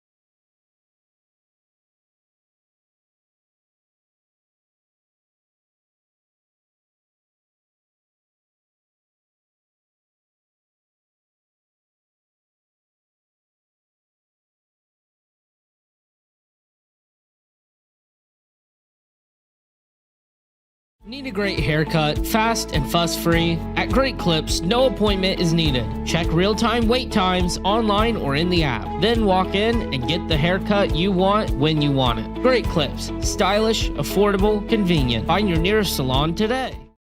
Your Hometown Chevy is proud to bring you the hometown games and local coverage for Waverly, Western, Eastern, and Piketon. From classrooms to courts, fields to fairgrounds, we back the hometown heroes that make Southern Ohio shine. Hometown is driven by your success, and that means all-star service and our secret weapon, the Hometown Advantage. Free oil changes for life and a 10-year, 150,000-mile limited powertrain warranty. You're not just buying a vehicle, you're joining a winning team. Visit us in Waverly or start at yourhometownchevy.com. Need tires, an oil change, a quick repair? Waverly Tire and Auto Repair has you covered. Located at 716 West Emmett Avenue, we've been keeping Waverly rolling with honest service, fast turnaround, and fair prices.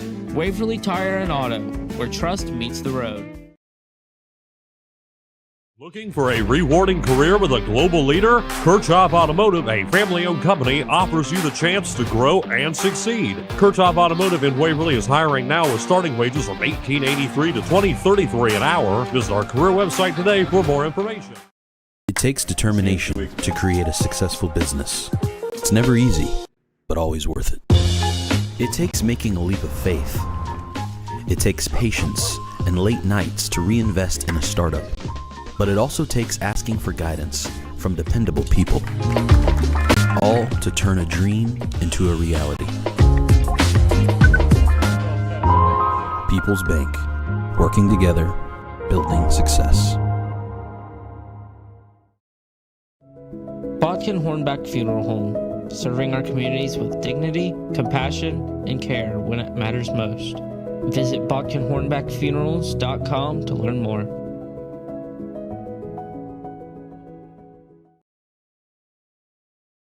Since 1992, Sport & Shoes on West Emmett Avenue has been your go-to for custom screen printing, embroidery, and footwear that fits your vibe.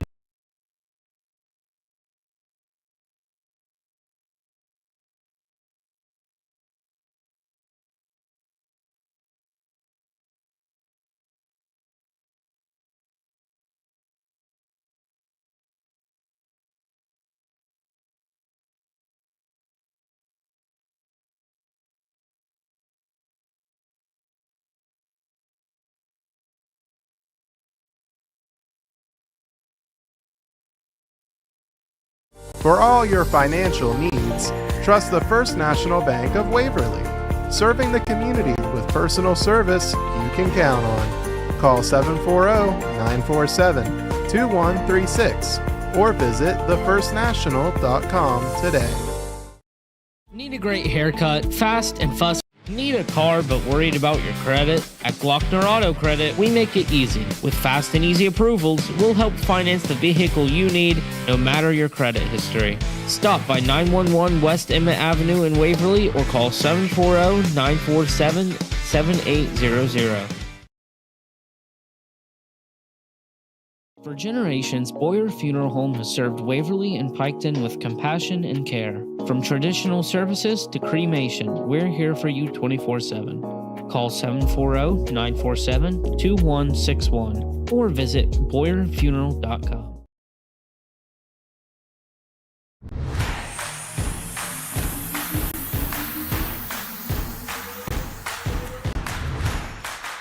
You are watching Waverly Sports Network, brought to you by Hometown Chevrolet. Oaks Marching Band is playing, and Todd, this one is weeks where the Waverly Band gets a bit of a challenge. Yeah, it's this is probably the second best one we've seen outside of the Tigers band this year.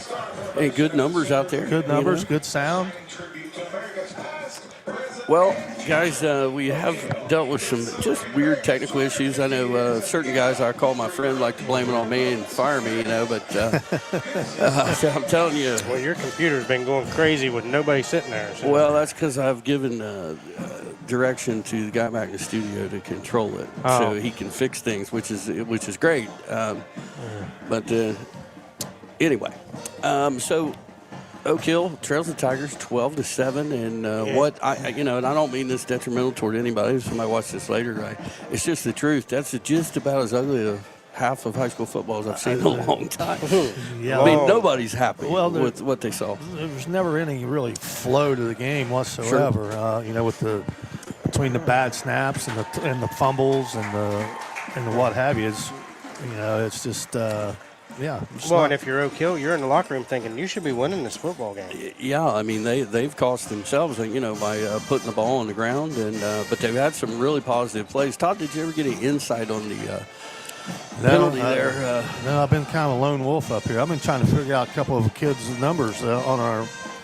We've changed uniform numbers the last 2 weeks. We have, and I don't know 3 or 4 of the kids that are on the field. So and some of those. Are brand new changes. Like Hud Harris last week tricked us. Remember, he went to number 33, but there are other changes also out there. Yeah, I don't have a 47, and Hud was 55, and that's not Hud because that boy's way taller than Hud. So moving to Saturday, we haven't talked about the Buckeyes yet. Buckeyes with their first road game of the year. Got to travel out to Seattle and play the Washington Huskies. And, you know, the initial lineups on that game was not quite as high as I expected. Well, and it's gotten lower. Right. Yeah. Yeah, some of the sharps must want to think the Huskies are going to put up a battle out there on the West Coast. What time is that game? 3:30. Okay. Eastern time. Now, they say that stadium's a tough place to play. They said the way that it's built and having the overhangs come back in, it just channels all that noise. I think it only holds like 60,000 or so, but it's loud as 100,000. Yes. So.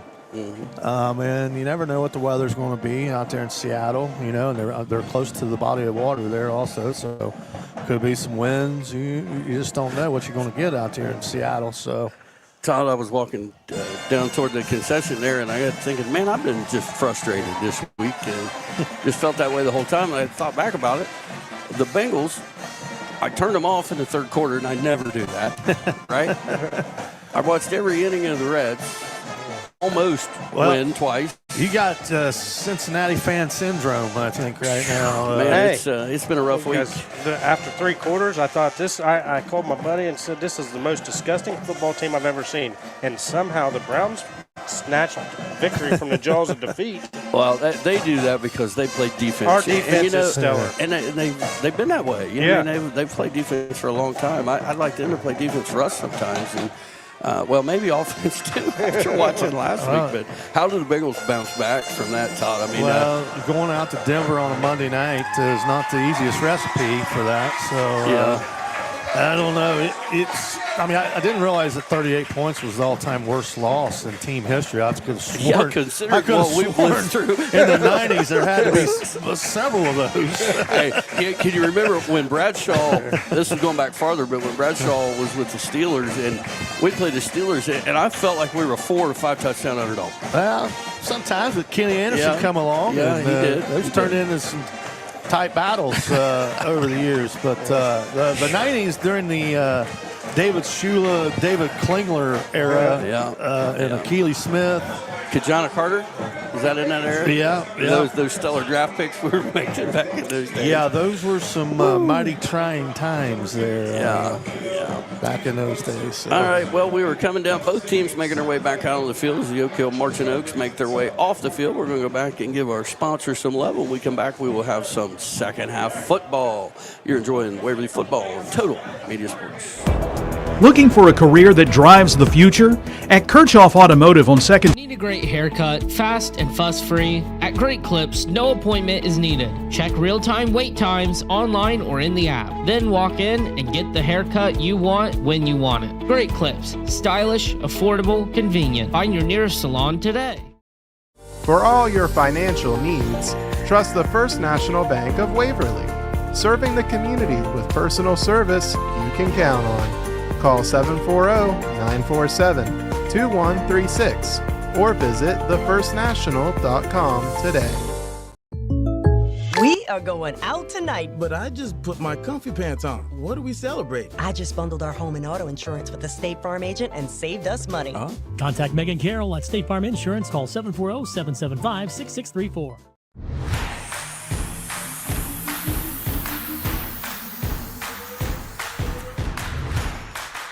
You are watching Waverly Sports Network, brought to you by Hometown Chevrolet.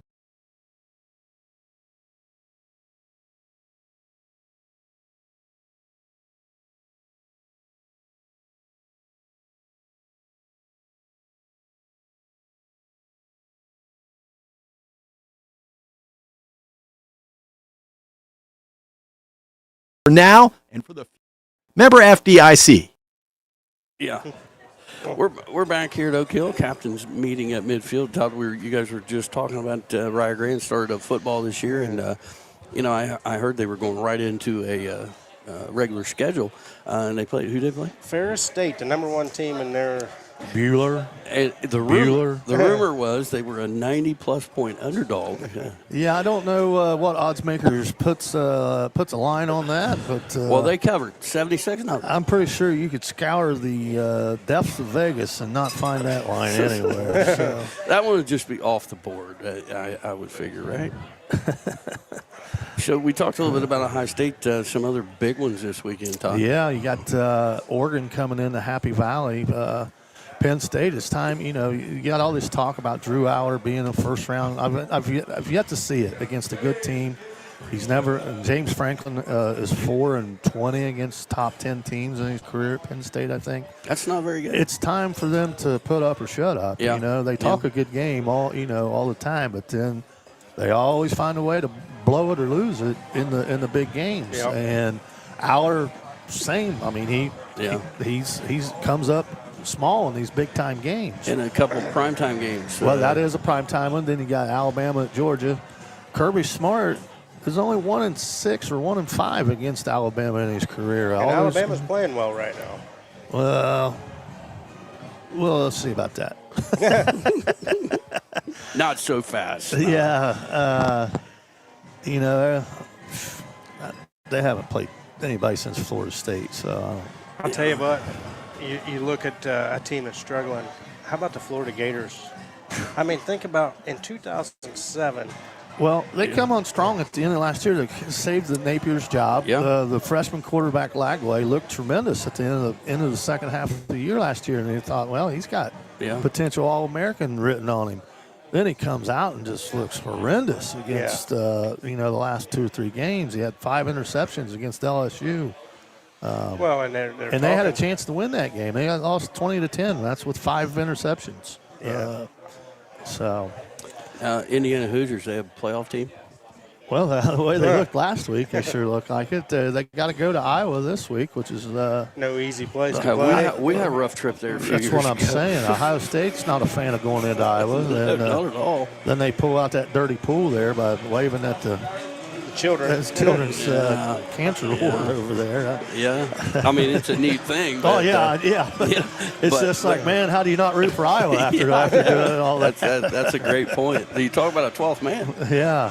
They got an onside kick again. The Tigers are preparing for it. So the Oaks are going to kick it away. I think I would. They're going to mark off the unsportsmanlike against the Tigers on this play. Well, I think the coaches saw what happened over here at the end because the kid tackled Landon Ramey 5 seconds after the play. And then we got an unsportsmanlike there. We're going off the field. They let the referees have it as we're walking off the field. We saw the Chad Jenkins, the head referee, drop a flag over there. So I'm pretty sure that had to be what they were complaining about. So do you onside kick from here? I mean, it would make sense, wouldn't it? I would. Okay, so the Oaks to kick it away. We're about to get underway in this second half. The Tigers lead at 12-7. That, or if he can reach the end zone from here, I don't know what kind of leg he's got. The extra point barely made it over the bar, so I'm not sure. Well, we're about to find out. The approach.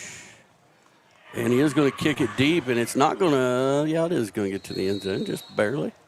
Blackwell that time was deep for the Tigers. Landon Ramey just got a shot in there on a guy. He's still not happy about it. He's still a little PO'd about the end of the first half there. Yeah, he certainly is. All right, so the Tigers will have it offensively here first in the second half. Again, with that 12-7 lead. I don't know. Maybe it was Landon's mom that got the penalty at halftime there. Well, after seeing she's been known to have an opinion. Briar Barch back under center, or sort of. He's the quarterback. Twin receivers out to the left. That's Perry and Nelson, along with, I believe, Reisner at that left wing, and Poling with Barch. Barch going to keep it himself over the left side. He's got some room. He's head for a gain of about 6 on the play to the 26. Good snap there. Good sign. Yeah, good sign. So 2nd down and 4. The Tigers, when they've done things correctly offensively, have had some success. Hole. Definitely a hole there.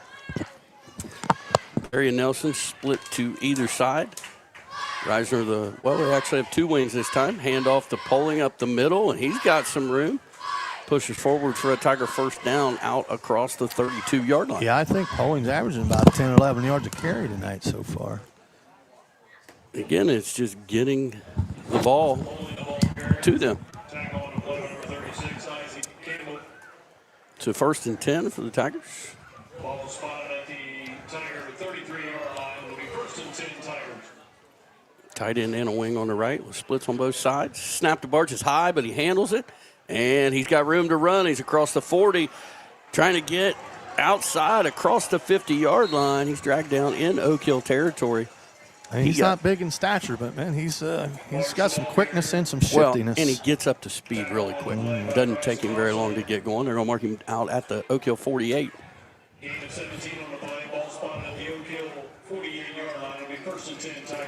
Reisner will be the wing on the right. Splits to both sides. Polling just to Barch's right. Snap is a big high one. Barch is going to have to fall on it back at the 41-yard line.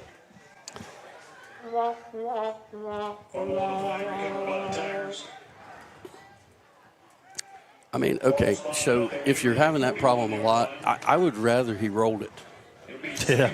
You know, that's easier to handle. Try to hit him in the ankles. Yeah, yeah. Oh, you know how when you are slicing it in golf, and you got to try to duck hook one, right? I mean, you got to try the polar opposite. Clock around in 10-10 to go here in the third. Second to bundle for the Tigers from their own 41. Snap to Barch, and this one is a little bit high, but it goes through his hands. Polling's going to get on it back at the 31. Well, what was promising drive is now 3rd and 31. 3rd and 31. I wish Bob Euchre was here. 3rd and 31 from the 32. I just don't know why we're not going under center. Well, I don't think we have a lot of plays put in to run under center. It seems that way anyway, or that would be a logical choice.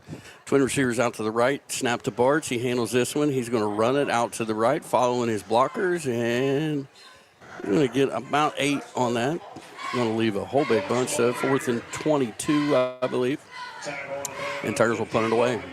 And again, Todd, when the snaps are there, positive plays. When the snaps are not, negative. Well, yeah, I mean, we're batting about 500, I'd say, now on the snaps back. So Nelson to punt it away. Clock under 9 minutes to go here in this third quarter. Again, Tigers lead 12-7. In what I have to call a battle of attrition. Snap, pretty good one to Nelson. Punt is away. It's a end-over-end wobbler. Going to take a Tiger bounce about the Oak Hill 45. Well, we're back to the positive bounce again, at least. Yeah, and be down at the Oak Hill 36-yard line. So Oak Hill will take over there. 1st and 10. Ball will be spotted at the Oak Hill 36-yard line. It'll be 1st and 10. Well, again, like we talked about in the first half, they got 64 yards to go. It's keep them in front of you. And, and I noticed the quarterback here, Mikey Williams, coming out at halftime. He's still got a little hitch in his giddy up. Oaks will be all tight to the line, most of them on this right side. Snap to Osborne. He's going to follow his folks over that right side. Be ahead for a gain of about 4 to the 40-yard line. 6th or 7th time I think we've seen that exact same play. They've run it to the right every single time out of that formation. So again, 2nd down and 6. Clock running should be down around 8 minutes to go in the third quarter by this snap.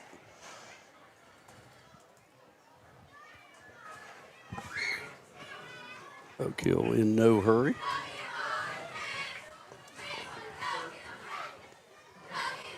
Similar look. Everybody tight to the formation, most on this side. Snap. Osborne's going to keep it off this right side, and the Tiger defensive front does a nice job of holding him up there.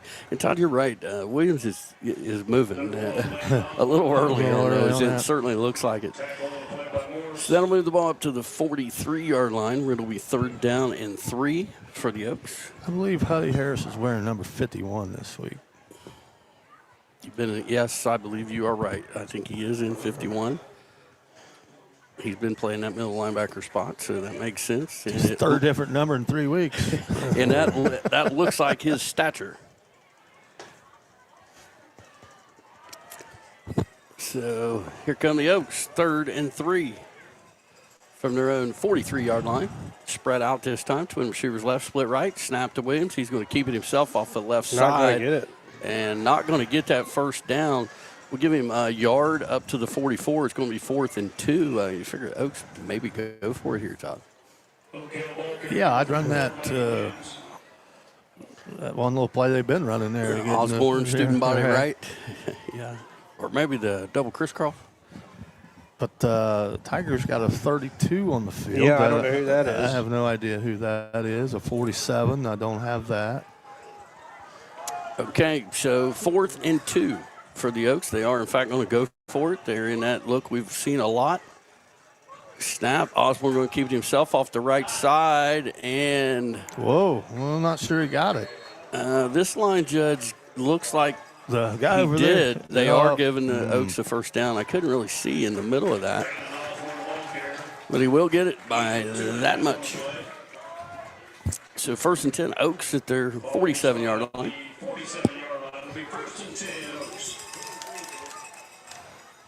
Clock moving. His quarter's moving along pretty quick, too. We're going to be under 6 minutes here at this snap.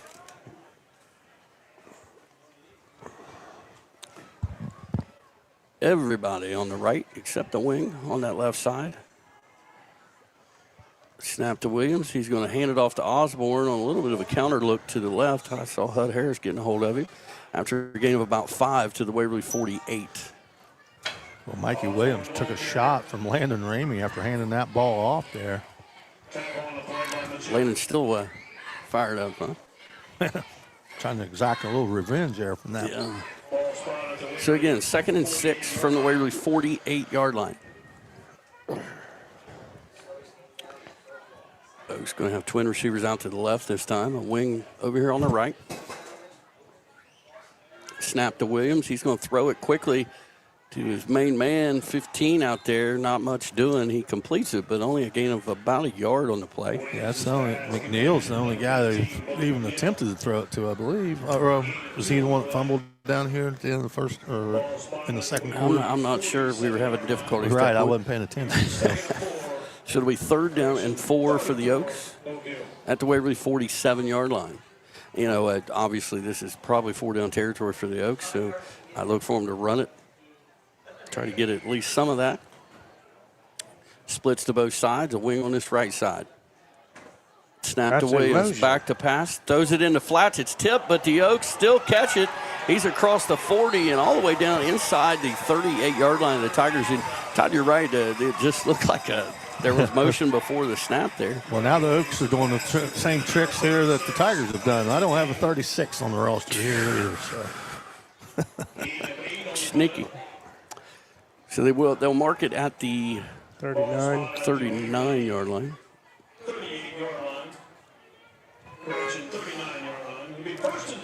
Clock will roll down around 4 minutes to go here in this third quarter. Again, Tigers leading 12-7, but the Oaks are driving. 1st and 10 to Waverly 39. Here's that unbalanced to the right look. And they're going to run a little reverse this time, trying to get outside to the left, well contained by the Tigers. It is a positive play. Huddy Harris in on the play there on that one. Gain of about 3 to the 36. Reisner. Number 3, Bryson Costello. With a little razzle-dazzle. It'll be 2nd and 7 from the Waverly 36. 2nd down and 7, okay. Clock going to be down around 3.5 minutes at this snap. Unbalanced to this right side, a couple wings and a split. Snap goes to Osborne. He's going to follow his folks over this right side. The Tigers get him down. Somebody had a hold of the football there. Yeah. Could not. Mystery number 32, I think, had a grip on the football there, trying to rip it out. To no avail. So 3rd and 3 for the Oaks from the Waverly 32. Must have just picked him up off a waiver wire. Big boy, whoever it is. Yeah. Unless Sawyer Myers switched uniform numbers, it got kind of the same build. 3rd and 2, student body left this time, looks like. A bunch of folks there, and in fact it is. Osborne is going to have an Oaks first down at the Waverly 28-yard line. For the Oaks, it's just can they continue to get it in these small chunks and not make a mistake, right? When they've had extender drives, they've ended up putting it on the ground a couple times. So. Well, that's happened really on both sides of the ball. We haven't really fumbled it, but mistakes have stopped our drive. Flipping it over the quarterback's head. Yeah, and that's how you get to 0-5 a lot of times. So 1st and 10 for the Oaks. Bunch of folks lined up on the left this time, a couple wings and a split. Williams and Osborne in the backfield. We'll see who gets it. Osborne going to get it. He's going to hand it off on a double crisscross. Landon Ramey is not fooled as he fights off the block of the right tackle, and he's going to lose about 5 yards back to the 33. Landon seems pretty inspired here. Yeah, I think he got that little bit of a little wind beneath his wings there when he got that late tackle there at the end of the first half. I think there's a good chance that 32 is. Man, I don't know. Is it Sawyer? Kind of looks like him, doesn't it? Yeah, it does. We don't have too many guys that built like that. Twin receivers ranked for the Oaks. Williams and Osborne in the backfield. Snap to Williams. He's going to hand it off to Osborne off to the left side, and he's going to get ahead for a gain of about 3 around the 30-yard line. It's going to be 3rd down and 12. The only thing I can think of maybe is if they switch these uniform numbers so he can move to an eligible position on offense and put in a different right tackle. So I don't know. It does look like him body-wise. Yeah. So 3rd down and 12 for the Oaks at the 30-yard line. Clock down under a minute to go in this third quarter. Tigers holding on to that 12-7 lead.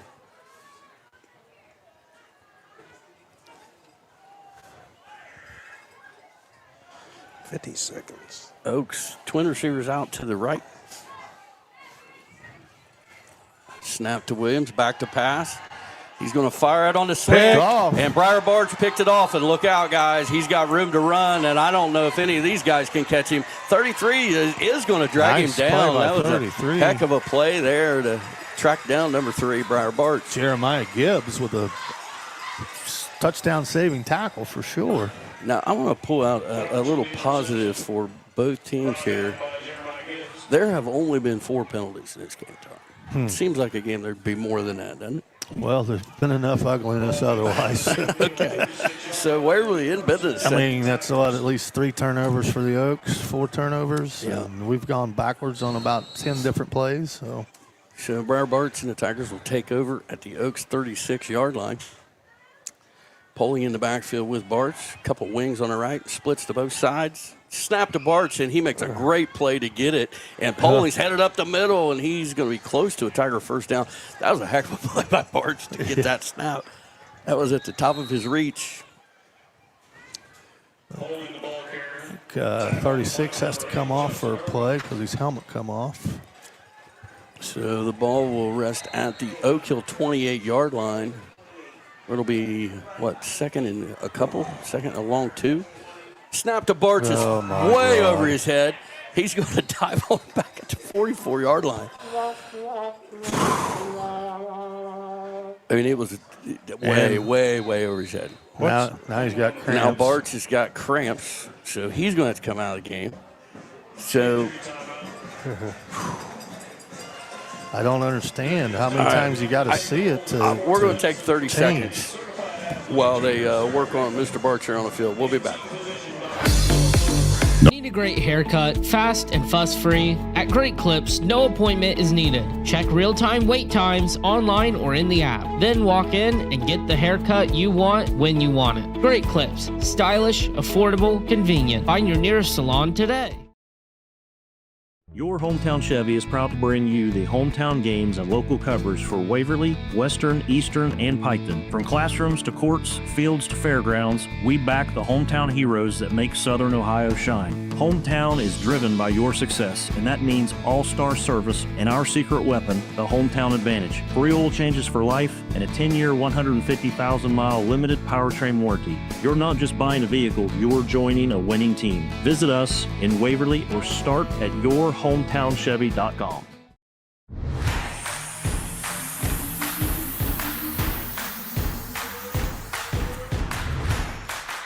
You are watching Waverly Sports Network, brought to you by Hometown Chevy. Back here at Oak Hill, Hez Nelson, the quarterback. That was actually the last play of the third quarter. This one's rolled back to him. Hez breaks a couple tackles and gets back to the line of scrimmage somehow. Oh, my. The ball's going to sit just outside the 43. It's going to be fourth down and 18. That's not often you see 4 different quarterbacks in a one-score game. Wow. So it'll be fourth down and what did I say it was? 17. 4th and 21 is what the board says. It looks more like 17 here. So Hez Nelson splits to both sides. Poley in the backfield with him. We're going for it? What are we doing? Why wouldn't you punt this? I don't know. The Tigers are going to take a timeout. We'll take a break with them. We'll be back. Need a mechanic you can trust? Looking for a job that works with your life? Your local McDonald's is now hiring. Join a team that's all about flexibility, growth, and a fun, fast-paced work environment. At McDonald's, we're more than just burgers. We're part of the community. From supported local events to helping neighbors in need, we're proud to give back. Apply today at your local Chill Coffee or Waverly McDonald's or McHire.com. We'd love to have you on the team. Ba-dum-bum-bum-bum. I'm loving it.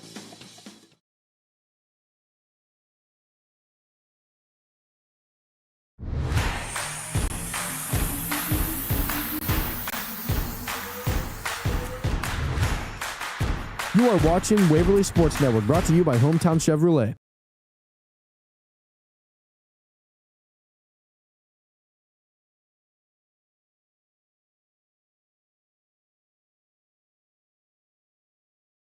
We're back here. Tigers took that timeout, and looks like they've decided to punt it away. Polling's going to punt this one. Yep. Snap is a pretty good one. Punt is away. Oh, that's a penalty. Yep. High wobbler. Got run into. Whether it's 5 or 15, we'll see. Ball takes a sideways bounce. It's only a 5-yarder. So it's going to be running into the kicker. And I think the Tigers will take the penalty and punt it again because we didn't get much on that punt. It's inside the 20, though. And they're talking about it on that far sideline. Haven't decided yet. They're talking about it if they're going to go for it, maybe. If they're going to take the penalty, which it's still going to be 4th and 12. I still wouldn't do that either. They're going to decline the penalty. Yeah, I think cooler heads prevailed on that. Yeah, so Oak Hill will have it at the, what about the 18-yard line, 1st and 10. Tigers leading 12-7, clinging to a 5-point lead here. And, you know, again, I mentioned a few times, the Oaks have been able to make holes and have good plays if they can just hold on to the ball and not make a mistake. They've lost one punt and had 2 picks. Lost one Or punt. lost one fumble. I mean, I was looking at punts and pointing at the penalty or the fumbles. How you lose a punt? I don't know. Okay, bunch of folks on the left side this time, unbalanced to the left for Williams and the Oaks. Snap to Osborne. He's going to scrum ahead for a gain of about maybe 5 up to the 23-yard line. Ever since I said they've run that same play to the right side, every single time they've run it to the left 3 or 4 straight times well, now. Wherever the unbalance is where they're going unless they run that counter. So it's not exactly rocket science to figure out what's happening there. So, although I know you may 5. be NASA qualified. 2nd and 5. Spread look this time. Twins to the left and split right. Snap to Williams. He's going to keep it himself right up the middle, and he's got a few yards up across the 25 to, depends on which line judge you like. We'll call it the 27. Going to be 3rd down and 2 for the Oaks. It is very possible that this could be the last drive of the football game. I mean, they just marched down here. Do we hold them or do they score? It seems like that's what it could come down to. Mighty bold statement there, Cotton. Well, I mean, they're not in any hurry, let me tell you right now. The quarterback hasn't even walked into the huddle. With only 12 seconds to go on play clock. Let's see here. Spread look. Twin receivers right, split left. Student body left. Williams and Osborne in the backfield. Snap. Osborne's going to keep it off the left side. This time not much doing. Howdy, Harris. Looked like a rugby scrum. I think he's going to have an Oak Hill first down out across the 29. Hey, Osborne did a nice job of fielding that snap, too, because it was about mid-shin. Better than 3 foot over. That's an outstanding point, Mr. Harris. So 1st and 10 for the Oaks at their own 30-yard line. Most everyone on this left side this time. They do have a tight end and a wing over there to the right, a little more balanced than they normally look. Motion across formation. Snap to Williams. Going to jet sweep it out to the right, and he gets tripped up. There is a flag. Hey, and he's going to break it. He might be gone for a touchdown. Got double flags but here. it's not going to. Hey, Jamie Blackwell says, I got you. Oh, he doesn't. He's going to get into the end zone. I don't know if it's tripping on the Tigers or if holding on the Oaks. Maybe tripping on it. It looked like he might have tried to trip him there on he's coming by there. Jenkins is walking. Usually the referee doesn't go so far. Where's he going? Oh, the other, because there's two flags. He threw one and the other official threw one, so he had to walk all the way down there to see what was happening. Chop block. Against who? He didn't tell us which team. Boy, it's got to be against them. We're waiting on Mr. Jenkins. Chop block against the Tigers. Touchdown is good. I've seen it all tonight, man. They're saying the Waverly defender, I think, went low on the lead blocker coming around there. That's the only thing I got. I thought he might have tried to call tripping because it looked like he might have tried to trip. Coach Crabtree is not happy as he's following Chad Jenkins down the field. Oh, my. So the Oaks take the lead. The plot thickens. Jackson County legend. 13-12 Oaks, and they will, I assume, go for 2 here to try to take a 3-point lead. Now, this is a moment where it makes sense to go for 2, right? Yeah. Now, when you're down 2 touchdowns in an NFL game and you score, why you go for 2 there? Somebody's going to have to Billy Bean me that one. Analytic geek from Harvard said to go for 2. Yeah. So the Oaks to go for 2 here. Yeah, I bet it was Walter Kowalowski. Chad has been quite dramatic with some of his stuff tonight. He's going to need an ice bath after this. So the Oaks unbalanced to the right. Snap. Osborne carries it over that side. No good. No call. Short. They're going to call him short. All right, 9:01 to go in the game. 13-12 Oaks. Don't go nowhere, folks. We'll be back. Need a car but worried about your credit? At Glockner Auto Credit, we make it easy. With fast and easy approvals, we'll help finance the vehicle you need, no matter your credit history.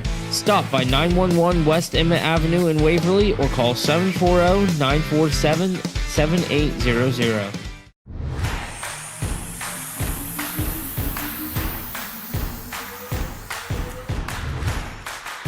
You are watching Waverly Sports Network, brought to you by Hometown Chevrolet.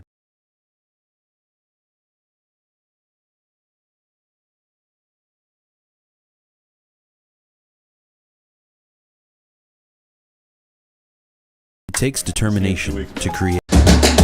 Looking for a rewarding career with a global leader? Kirchhoff Automotive, a family-owned company, offers you the chance to grow and succeed. Kirchhoff Automotive in Waverly is hiring now with starting wages from $18.83 to $20.33 an hour. Visit our career website today for more information.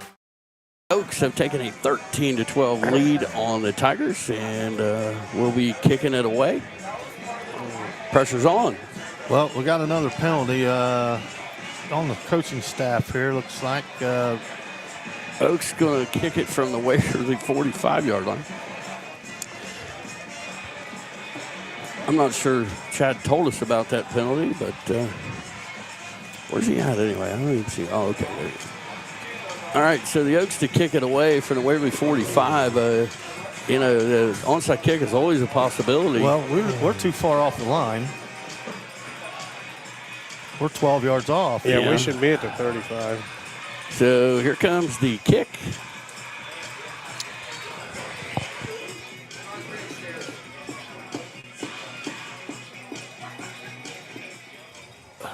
He does kick it deep, and got to pick it Hez up. needs to You got to pick it up.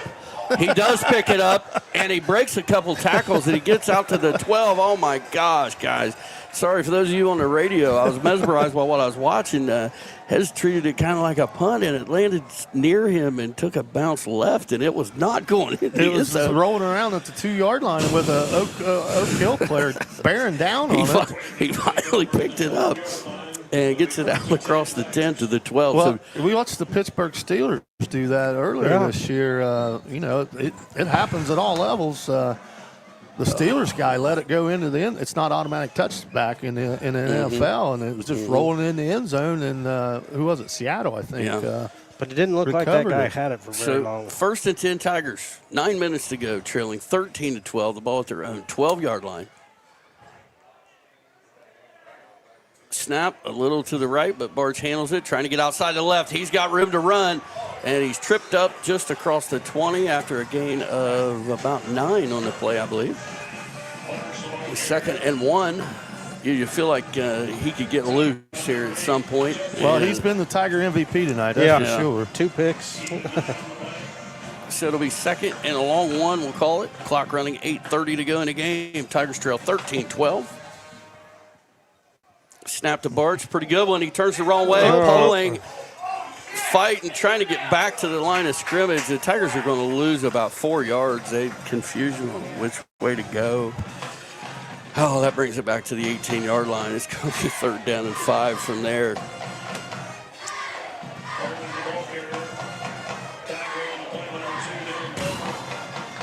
Third 5 from the 18. Big play here. Splits to both sides. Snap to Barch. It's a good one. He's going to keep it off the left side, and he gets outside. He's going to have a Tiger first down and then some, all the way out near the 30-yard line. Well, it's no mystery on what either team's going to do. If the Tigers catch the snap, there's a good chance Barch is running it left or right. Yeah, and then Poling's had a lot of success up the middle when the timing's been one there. of two things. Yeah. Then when Oak Hill has it, it's either going to be a jet sweep or a student body left or right. Or a quick pass to number 15. That's about it, right? Splits to both sides again. 1st and 10 Tigers at their own 30. Snap to Barch. He's going to hand it off to Poling up the middle, and he's going to push forward across the 33-yard line. That Poling. Rawhide.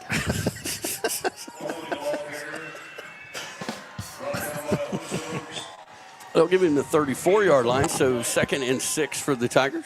And again, if they get the snap, good things can happen. I guess I should say pigskin instead Snap of rawhide. is a good one. Pitch to Poling out to the right, and he's hit at the line of scrimmage. No gain on the play. It's going to be 3rd down and 6. Clock continues to run. 6:55 and counting to go in this game. The Oaks now with a 1-point lead.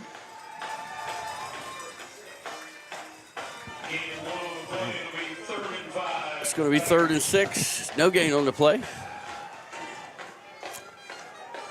Splits to both sides. 2 wings on the left. Snap to Barch. He's going to keep it himself, trying to get outside to the left. And he's ahead for a couple up to the 36-yard line. It's going to be 4th down and 4. And, guys, I'm not sure you don't just go for it. You know, if you need to, you can let them score, I guess, right? Yeah. Yes, yeah. I just don't think you want to give the ball up in this position. But it's a risky call for sure. And they are going to go for it. 4th and 3 for the Tigers from their own 37-yard line. Again, splits to both sides.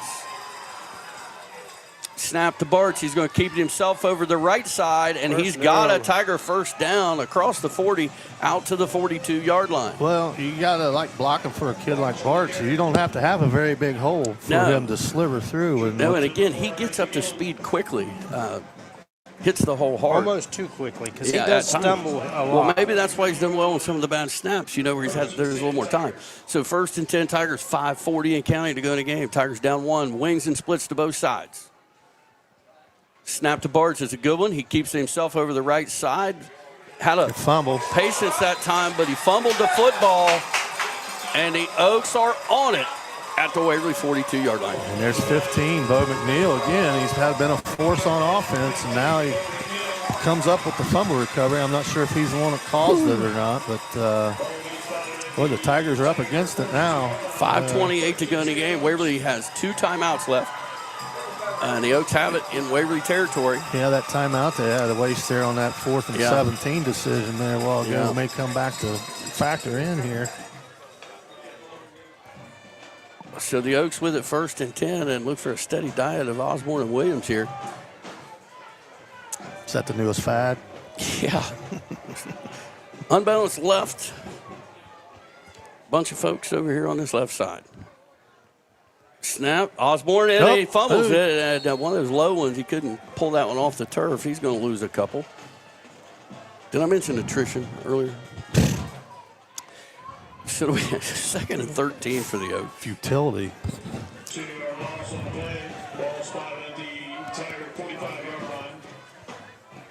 2nd and 13, clock running. Down well under 5 minutes when the Oaks snap it here. This is not one you put in your scrapbook, that's for sure.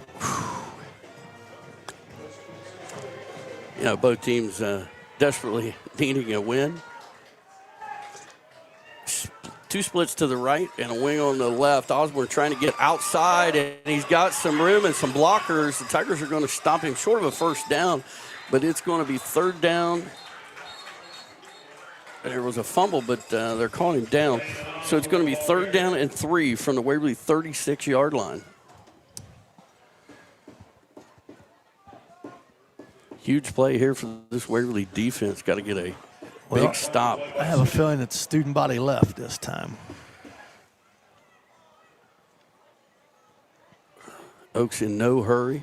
Clock's going to be well under 4 minutes at the snap of the football here. Ball spotted at the Tiger 36-yard line. Going to be 3rd and 4 Oak Hill. 2 splits out to the left and a wing out to the right. Williams and Osborne. Osborne keeps it off the right side, and he's going to be stopped just across the 35. It's going to be 4th down and 2. We'll call it a short 2, but a lot more than 1. Student body right. Should have went left. Right? Yeah. Well, that's a nice spot. We're calling it 4th down and a long 1. Well, whatever side Williams lines up on, you got to anticipate that ball coming that way. Get kind of away from Osborne, right? I mean, they're going to snap it to Osborne and follow Williams into whatever hole there. Yeah. So 4th down and 1. Tigers got to make sure they don't jump here. Oak Hill's going to have to use a timeout here. Play clock's down to 4. Yeah, they are going to use a timeout. We will take a 30-second break with them. We'll be back, folks. Your hometown. Need tires, an oil change, a quick repair? Waverly Tire and Auto Repair has you covered. Located at 716 West Emmett Avenue, we've been keeping Waverly rolling with honest service, fast turnaround, and fair prices. Waverly Tire and Auto, where trust meets the road.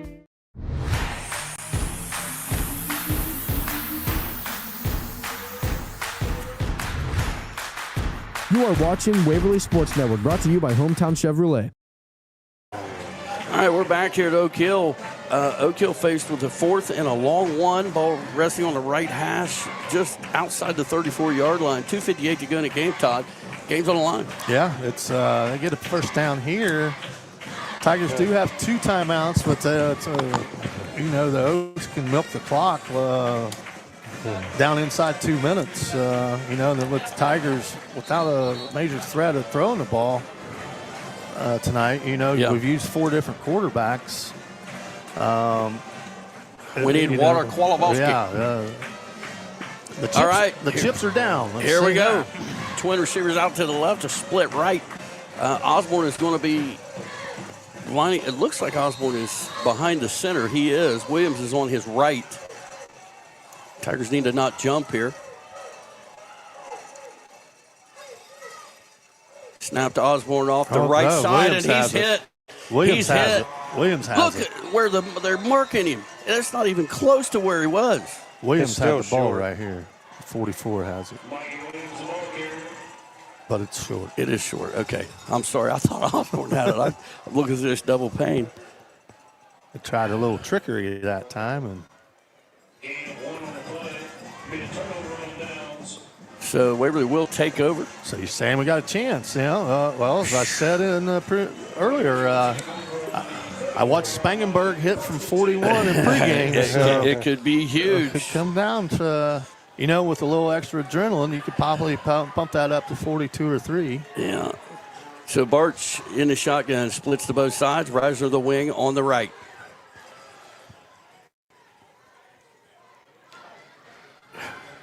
A lot of talk there. We're in motion. We were in motion.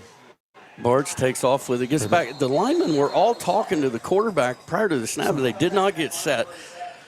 I don't know, man. There is a lot of confusion in this Waverly offense right now.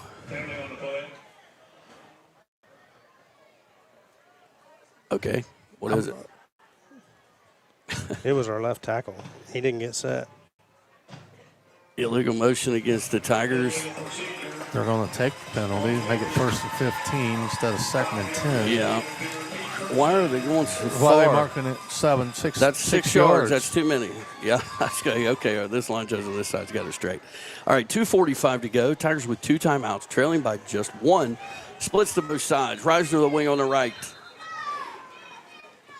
Oh, boy. And the official's going to talk about something. I'm not sure what needs discussed at this point.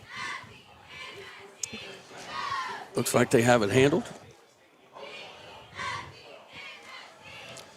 So 1st and 15 for the Tigers from their own 29. Snap to Barch. He's going to keep it off the right side. Cuts back toward the middle. And, boy, he's taking some shots. Gain of a couple up to the 31-yard line, where it'll be 2nd down and 13. He should sleep well tonight, as much effort he put in tonight. You got to believe the Tigers going to have something here for it, some kind of misdirection to Hez Nelson or something. Well, see, Myers is 32. I don't think he's lined up. He's lined up and tied in now. Yeah. So. Splits to both sides. Snap to Barch, back to pass, looking to his left, and just out of the reach of Trey Perry and incomplete. Well, we're running one. Hez not even running a route over here. It's just a. Yeah. So clock stop, 2:05 to go here. It'll be 3rd and 13 for the Tigers. Got to get it out across the 44-yard line. I got to take my chance with a slant or something to Nelson here, or chuck it, but just do a slant and go. Somebody's got to be able to get it there, though. But splits to both sides, 2 wings on the right. I'm guessing Barch keeps it running to the right. And he's going to hand it off to Poling up the middle, cuts out to the left. He's got some room, makes a couple guys miss, and he's going to have a Tiger first down out across the 45-yard line. Big-time run there by Poling to keep the drive alive. Well, Poling's had a heck of a night tonight on the few. I mean, he's probably got 10 carries maybe. Yeah. Clock temporarily stopped, 1:56 to go. 11 for 60. 1st and 10 Tigers at their own 45. Snap to Barch. He's going to keep it himself off the left side. Breaks through. He's got some yards. Got to protect that football. Gain of maybe 7 on the play into Oaks territory at the 48. Does he get punished for recovering those 15 yards? See, he's averaging 10 or 11. His actual carries. Yeah. He's actually averaging 10, 11, 12 yards a carry, but you recover a couple of those bad snaps. 2nd and 3. Clock running. 1:25 to go. Snap to Barch. He's going to hand it off to Poling straight up the middle, and he's hit in the backfield. He's going to lose a few yards. And the clock stopped. Take a timeout. No, Oak Hill takes a timeout. What? Why would Oak Hill? No. Come on, Chad. Okay. The Tigers take a timeout. We'll take 30 seconds. We'll be back. Looking for a rewarding career with a global leader? Kirchhoff Automotive, a family-owned company, offers you the chance to grow and succeed. Kirchhoff Automotive in Waverly is hiring now with starting wages from $18.83 to $20.33 an hour. Visit our career website today for more information.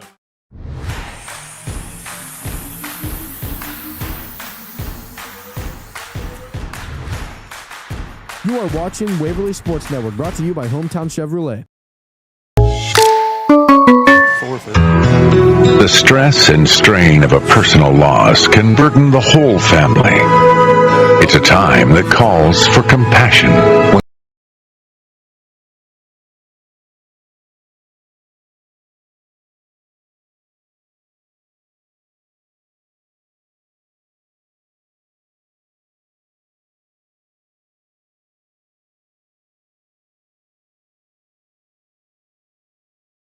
3rd down and 5 for the Tigers from midfield. 1:19 to go in the game.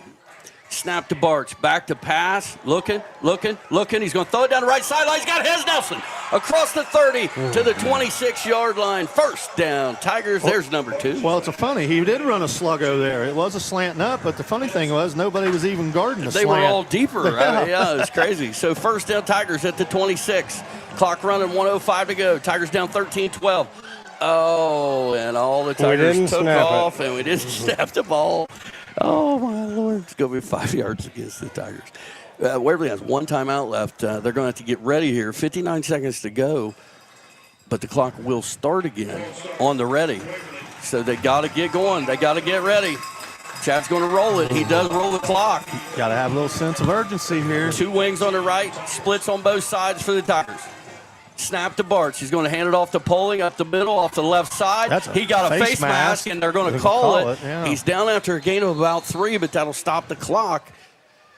We'll see if that's a 15-yard. It is a personal foul, Todd, 15-yard variety, which is going to be half the distance to the goal. Well, and it stops the clock, too, so. It'll be more than that.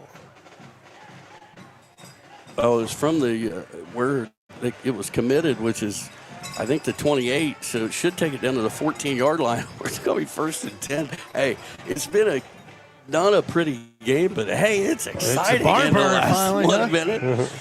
Hey, Spangenberg, is he getting, look, Todd, he getting loose over here, baby. He's in the net. Just got a text. We got some listeners up at the University of Akron. Mason Kelly tuning in tonight, nice. Rooting the Tigers. Help us bring it home, Mace. It's been something. All right, unbalanced to the left this time for the Tigers. 1st and 10 from the 14. 45 seconds to go. Trail by 1. Snap to Barch. He looking left, and he's going to get whopped. And the ball's on the ground. And the Oaks have it. He never saw the defender coming. Yeah, number 2, Dylan Comer, coming off the edge there. He reached back to throw it, and he just got hit. And the Oaks got the ball. The Tigers got 1 timeout, and that's going to be all of it. The Oaks are going to get their first victory of the season. Oh, my gosh, guys. Whew, things are tough in Tiger Town. Oak Hill, I believe, has taken a timeout. But gosh, guys, I'm at a loss. Just came off the edge untouched and wahooed him. I mean, we've been doing this a long time, and for a game, it's a 1-point game. This is some of the ugliest football I've ever seen the Tigers play. Yeah. Just mistake after mistake after mistake. Yeah, and the simplest of ones, offensively, the inability to get the snap at times.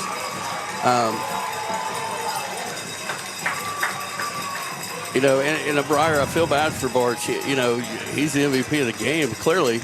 Poling's played well, too, but he's got 107 yards rushing and a touchdown, and 2 of 4 for 41 and a touchdown. And 2 interceptions. And 2 picks.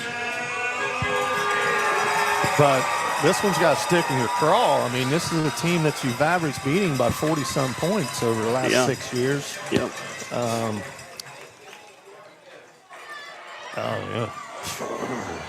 So all the Oaks need to do is kneel on it. This is no guarantee tonight. So kneel on it twice.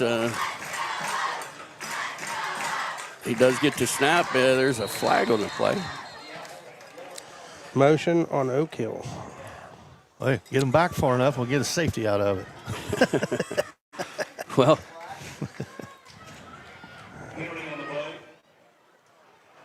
so I would say the Tigers will decline it and make it 2nd down. I mean, not that it makes a whole lot of difference, but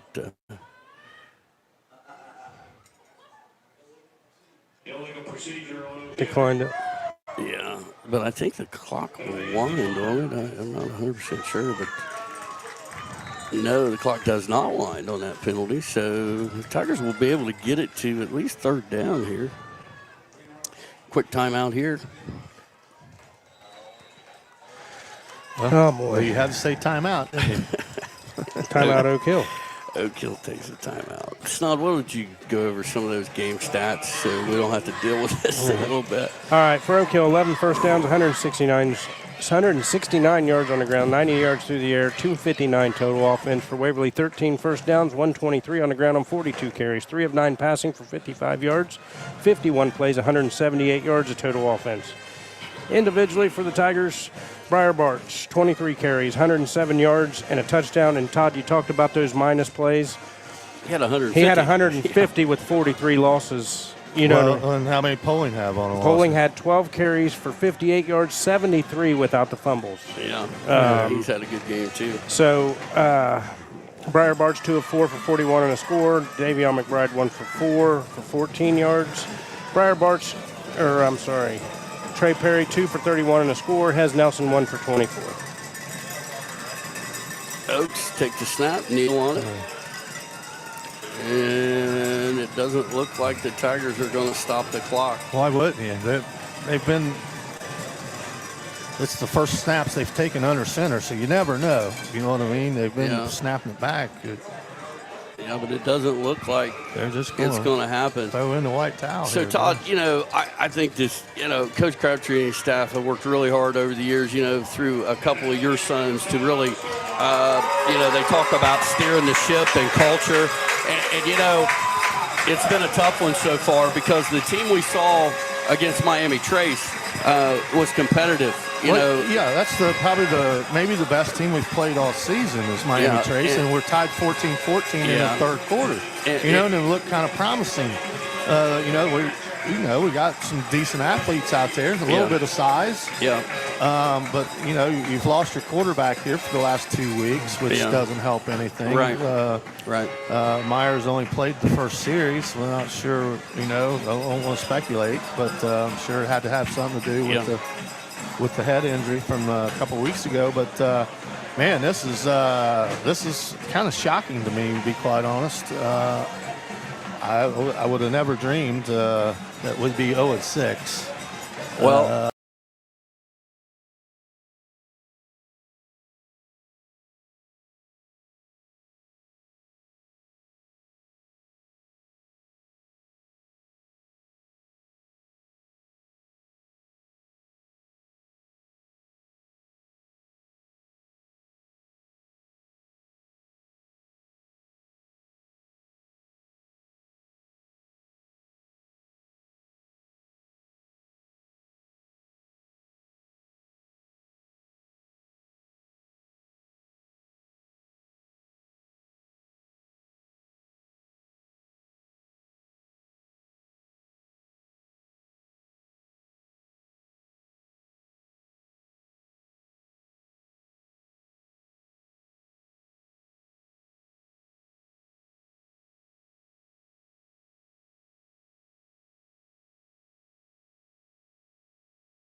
Thank you for watching